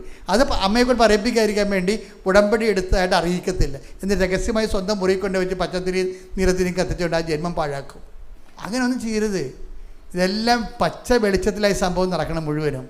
അതുകൊണ്ട് നീ എപ്പോഴും നീ ഉടമ്പടി എടുത്തത് 10 മനുഷ്യർ അറിയിക്കുകയും ചെയ്യണം. അപ്പോഴെന്ത് ദൈവത്തെ മനസ്സിലാവും, നീ ഒരു വാല്യുബിൾ പേഴ്സണാണ്, നിന്നെ ഇങ്ങനെ അവോയ്ഡ് ചെയ്യാൻ പറ്റത്തില്ലെന്ന്. ഏറ്റവും പ്രധാനപ്പെട്ട കാര്യം, ദൈവം അങ്ങനെ ആരെയും അവോയ്ഡ് ചെയ്യത്തില്ല. പക്ഷേ നമ്മൾ ദൈവത്തെ അവോയ്ഡ് ചെയ്യും. അങ്ങനെയാണ് ദൈവം നമ്മളെ അവോയ്ഡ് ചെയ്ത പോലെ നമുക്ക് തോന്നുന്നത്. You got the point. ദൈവത്തിൻ്റെ നയപരിപാടികളിൽ ദൈവം ആരെയും അവോയ്ഡ് ചെയ്യത്തില്ല. I will not disown you at any cost. അതല്ലേ take the word of God. ശ്രുതിക്കട്ടെ ഹല്ലേലൂയ. എബ്രായർ 13:5 ഞാൻ നിന്നെ ഒരു വിധത്തിലും ഒരു കാരണവശാലും അവഗണിക്കുകയോ ഉപേക്ഷിക്കുകയോ ഇല്ല എന്ന് അവിടുന്ന് പറഞ്ഞിട്ടുണ്ടല്ലോ. ഇതാണ് ദൈവത്തിന്റെ പോളിസി, നയപരിപാടി. അതാണ് ഞാൻ നിന്നെ ഒരു കാരണവശാലും, നീ 2 കെട്ടിയതാണെന്നാ നിൻ്റെ ഭർത്താവ് ഇപ്പോൾ ജീവിച്ചിരിപ്പുണ്ട്, നീക്കൊന്നും ദൈവം നിൻ്റെ ഒരു സങ്കടത്തിൻ്റെ സമയത്ത് ഇത് കണക്കിലെടുക്കത്തില്ല. ആത്മീയ പ്രശ്നം വരുമ്പോൾ നിത്യതയെ വിഷയം ബാധിക്കുമ്പോഴാണ് നിനക്കിതൊക്കെ കടമായി മാറണത്. ഇപ്പോൾ ചില ആൾക്കാരില്ലേ, ഇപ്പോൾ ക്രിസ്ത്യൻസ് അല്ലാത്ത ചില ആൾക്കാർ, ഒരു ഭർത്താവ് അവർ ജീവിച്ചിരിപ്പുണ്ട്, ഒരു കാര്യമില്ല, നേരത്തെ ലൈനടിച്ച പാർട്ടിയുമായിട്ട് ചിലപ്പോൾ ഒളിച്ചോടിപ്പോയായിരിക്കും. പക്ഷേ ഒരു കണ്ണുനീര് നിനക്ക് വന്നാൽ നിന്നെ തൽക്കാലത്തേക്ക് ദൈവം സെറ്റ് ചെയ്യും. പക്ഷേ സുവിശേഷവിധമായിട്ട് നിനക്ക് ജീവിക്കാൻ പറ്റത്തില്ല. സുവിശേഷവിധമായിട്ട് ജീവിക്കണമെന്നുണ്ടെങ്കിൽ അതെല്ലാം റെക്ടിഫൈ ചെയ്യണം, ജീവിക്കാൻ പറ്റത്തില്ല. പക്ഷേ ആ ഒരു കാരണവും പറഞ്ഞ് നിന്നെ ഈ രോഗം കർത്താവ് സുഖപ്പെടുത്താതിരിക്കത്തില്ല. ഈ ഗോട്ട് ദ പോയിന്റ്. നീ രോഗം സുഖപ്പെട്ടെന്നും പറഞ്ഞ് നിൻ്റെ പാപത്തിൻ്റെ ലൈസൻസും അല്ലത്. ഇപ്പം ചെറിയ പറഞ്ഞില്ലേ, ഞാൻ പ്രാർത്ഥിച്ച് കർത്താവ് എന്നെ സുഖപ്പെടുത്തി, ഇതപ്പോൾ ഞാൻ കുറേ പാപമൊക്കെ ചെയ്ത് അത് കർത്താവ് കണ്ടില്ലെന്ന് വെക്കുക. ഇല്ലല്ല, അതെല്ലാം അവസാനം വരുമ്പോൾ ഇതെല്ലാം അവസാനത്തെ കണക്കായില്ലല്ല. ഇപ്പം ഈ ഭൗതിക ആനുകൂല്യങ്ങളൊക്കെ നേടിയെടുക്കണതിന് കർത്താവ് അതാണ് ഞാൻ നിന്നെ ഒരു കാരണവശാലും അവഗണിക്കത്തില്ലെന്ന് പറഞ്ഞാൽ, അവഗണിക്കത്തില്ല ഒരു കാരണവശാലും. അപ്പോൾ ഇപ്പോഴേ ഈ ഭൗതിക കാര്യങ്ങൾക്ക് ജോലി കിട്ടുന്നതിനെ ഒന്നും നിൻ്റെ പാപാവസ്ഥ ഒന്നും കാര്യമല്ല. നീ ഭക്ഷണം കഴിച്ച് ജീവിക്കാൻ വേണ്ടിയുള്ള ഒരു സംവിധാനമല്ലേ. അപ്പോൾ നിനക്ക് ദൈവമേ ഞാനൊരു സമയം കിട്ടുമ്പോൾ റെക്ടിഫൈ ചെയ്തോളാം, നേരെ ചെറിയ ഞാൻ ജീവിച്ചോളാം, എന്നെ സഹായിക്കണം ഇപ്പം എന്ന് പറഞ്ഞാൽ എന്താ വചനം, ഞാൻ ഒരു കാരണവശാലും നിന്നെ അവഗണിക്കത്തില്ല എന്നാണ്. പക്ഷേ ഇവിടുത്തെ പ്രശ്നം എന്താണ് മക്കളെ, ദൈവം നമ്മളെ അവഗണിക്കണില്ലാത്തതല്ല പ്രശ്നം, നമ്മൾ ദൈവത്തെ അവഗണിക്കുന്നത് കാരണം ദൈവം അവഗണിച്ചതുപോലെ നമുക്ക് ഫീൽ ചെയ്യുന്നു. That's a point. You got the point. പിടിയിടുക. നമ്മൾ ദൈവത്തെ അവഗണിക്കും. എങ്ങനെയാണ് കാര്യം, ദൈവത്തെ പ്രഖ്യാപിക്കേണ്ട സമയത്ത് പ്രഖ്യാപിക്കത്തില്ല. അതാണ് വിഷയം. ഇപ്പോൾ ഒരു ചേച്ചി ഞാൻ എപ്പോഴും പറയും, അവരവിടെ അമ്മ മരിച്ചിട്ട് അവർ ഗൾഫിൽ നിന്ന് മസ്കറ്റിൽ നിന്ന് വന്നതാണ് നെടുമ്പാശ്ശേരിയിൽ നിന്ന് പുറത്തിറങ്ങി കഴിഞ്ഞപ്പോൾ ആദ്യം ചെയ്തത് എന്താണ്, 5:30 മണിയായി ബാഗിൽ നിന്ന് പ്രത്യക്ഷിയുടെ തിഥിയെടുത്ത് കത്തിച്ചിട്ട് പ്രത്യക്ഷിക പ്രാർത്ഥന ചൊല്ലി. എന്നാൽ അമ്മ മരിച്ചിട്ട് വന്നിരിക്കുന്നതാണ്. അയ്യോ അമ്മ മരിച്ച ആളല്ല, ഈ പബ്ലിക്കായിട്ട് ഇങ്ങനെ പ്രാർത്ഥിക്കുന്നത് ശരിയാണ്, അങ്ങനെയൊന്നുമല്ല. ഒരു കാരണവശാലും ഞാൻ നിന്നെ അവഗണിക്കത്തില്ലെന്ന് പറയുമ്പോൾ നമ്മൾക്കും അതൊരു ബൈൻഡിങ് ആയിട്ട് വരികയാണ്, ഓപ്പോസിറ്റ് ബൈൻഡിങ് വരും. ഒരു കാരണവശാലും ദൈവം നിന്നെ അവഗണിക്കത്തില്ലെങ്കിൽ നീ എന്ത് ചെയ്യണം, നീ ഒരു കാരണവശാലും ദൈവത്തെ അവഗണിക്കരുത്. That's a point. അത് സീരിയസ് വിഷയമാണ് മക്കളെ. ഇതൊക്കെ പെട്ടെന്ന് ഈ ഉടമ്പടിയിലൊരു ടൈപ്പ് ഉണ്ടാകാൻ വേണ്ടിയാണ് ഞാനിത് കർത്താവ് ഇതൊക്കെ വെളിപ്പെടുത്തുന്നത്. ദൈവത്തിൻ്റെ നിലപാടിൽ ഒരു കാരണവശാലും അവിടെ നമ്മളെ അവഗണിക്കത്തില്ല. ഒരു കാരണവശാലും അവഗണിക്കത്തില്ലെങ്കിൽ നമ്മളും അതുപോലെ ആയിരിക്കണം. കാര്യം ഈ മ്യൂച്വൽ ബൈൻഡിങ്ങാണ് കർത്താവിൻ്റെ നിയമങ്ങളെല്ലാം. അത് മനസ്സിലായില്ലേ? മ്യൂച്വൽ ബൈൻഡിങ് പരസ്പരം ബാധ്യതയുള്ളതായിട്ടാണ് വചനത്തിൻ്റെ ഒരു സ്ട്രക്ചർ. അതാണ് പരസ്പരം ബാധ്യതകളെയാണ്. ഇപ്പോൾ നിങ്ങൾ എന്നെ ഗുരുവെന്നും നാഥനെന്നും വിളിക്കുന്നു, ഗുരുവെന്നും കർത്താവെന്നും വിളിക്കുന്നു, അല്ലേ? അത് ശരിതാണ്. ഞാൻ നിങ്ങളുടെ ഗുരുവും കർത്താവുമാണ്. നിങ്ങളുടെ ഗുരുവും കർത്താവുമായി ഞാൻ നിങ്ങളുടെ പാദങ്ങൾ കഴിയുമെങ്കിൽ നിങ്ങൾ പരസ്പരം പാദങ്ങൾ. അത് മ്യൂച്വൽ ബൈൻഡിങ്ങാണ് കർത്താവിൻ്റെ നിയമങ്ങൾ. ഇപ്പം കർത്താവ് ഞാൻ ശ്രദ്ധിക്കട്ടെ. ഹല്ലേലൂയ. യോഹന്നാൻ 13:14. യോഹന്നാൻ 13:14. നിങ്ങളുടെ കർത്താവും ഗുരുവുമായ ഞാൻ നിങ്ങളുടെ പാദങ്ങൾ കഴുകിയെങ്കിൽ നിങ്ങളും പരസ്പരം പാദങ്ങൾ കഴുകണം. ഇതാണ് മ്യൂച്വൽ ബൈൻഡിങ് എന്ന് പറയുന്നത്. ഇപ്പം കർത്താവ് എന്താ പറയുന്നത്? ഞാൻ ഒരു കാരണവശാലും നിങ്ങളെ 13:5 അവഗണിക്കത്തില്ല. അത് കാരണം നിങ്ങളും ഒരു കാരണവശാലും എന്നെയും അവഗണിക്കരുത്. ഇപ്പോൾ അടുത്ത പോയിന്റ്, മുട്ട നിൽക്കുക. കണ്ണടച്ച് കൈകൾ കൂപ്പി സഭാപനാശീർവാദം സ്വീകരിക്കാം. കർത്താവേ, ഞങ്ങളോട് നീ എന്തെല്ലാം ദൈവികമായ രഹസ്യങ്ങൾ വെളിപ്പെടുത്തി, എല്ലാത്തിനും നന്ദി പറയുന്നു. അങ്ങയുടെ മക്കൾ കൊതിയോടെയും സ്നേഹത്തോടെയും അങ്ങയുടെ തിരുസന്നിധിയിൽ നിന്ന് അതിനെല്ലാം സ്തോത്രം ചെയ്യുന്നു. കർത്താവിൽ നിന്റെ തിരുമുറിവാർന്ന വലതുകരം അങ്ങയുടെ മക്കളുടെ ശിരസിൽ വെക്കണം. മക്കളെ, വ്യക്തിപരമായ ആവശ്യങ്ങൾക്ക് വേണ്ടി മൗനമായി പ്രാർത്ഥിക്കേണ്ട സമയമാണിത്. ഇപ്പോൾ ആശീർവാദത്തിൻ്റെ സമയമാണ്. കർത്താവിൽ നിന്റെ വിശുദ്ധ പൗരോഹിത്യത്തെ മഹത്വപ്പെടുത്തണം. കർത്താവിൽ സഭയിലുള്ള സാന്നിധ്യം പ്രകടമാക്കണം. അടിപ്പഴ പോലെ വൈദാഘാതം പോലെ ദൈവികമായ ശക്തി അങ്ങയുടെ മക്കളുടെ മേൽ തളിക്കണമെന്ന് പ്രാർത്ഥിക്കുന്നു. മാരക രോഗങ്ങൾ, തീരാവ്യാധികൾ, ജീവദുരിതങ്ങൾ, വഴിമുട്ടി ഗതിമുട്ടി നിൽക്കുന്ന മക്കൾക്കെല്ലാം പുതിയ വാതിൽ തുറക്കട്ടെ. കർത്താവ്, നീയാകുന്ന വഴി, നീയാകുന്ന വാതിൽ, നിന്റെ വാതിൽ ഞങ്ങളുടെ മുമ്പിൽ യേശുവിന്റെ നാമം തുറക്കട്ടെ. ശ്രുതിക്കട്ടെ. Hallelujah, hallelujah, hallelujah, hallelujah, hallelujah. മഹത്വം, മഹത്വം, ആരാധന, ആരാധന, ഹല്ലേലൂയ, ഹല്ലേലൂയ, ആരാധന, ആരാധന, മഹത്വം, മഹത്വം, ഹല്ലേലൂയ, ഹല്ലേലൂയ, ഹല്ലേലൂയ, ഹല്ലേലൂയ. മഹത്വം, മഹത്വം, ആരാധന, ആരാധന, ആരാധന, ആരാധന, ആരാധന. ഹല്ലേലൂയ.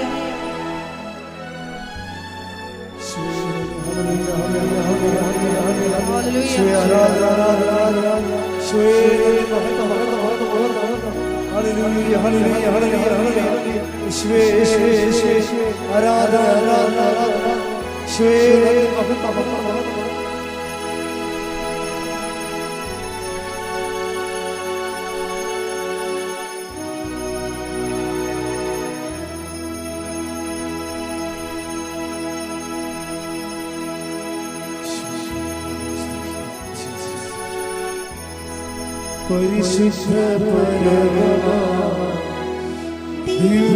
ദിവ്യകാരുണ്യമേ, എന്നും അങ്ങേക്ക് ആരാധന. പരമമാ ദിവ്യകാരുണ്യമേ, എന്നും അങ്ങേക്ക് പരിശുദ്ധ പരമമാ ദിവ്യകാരുണ്യമേ, എന്നും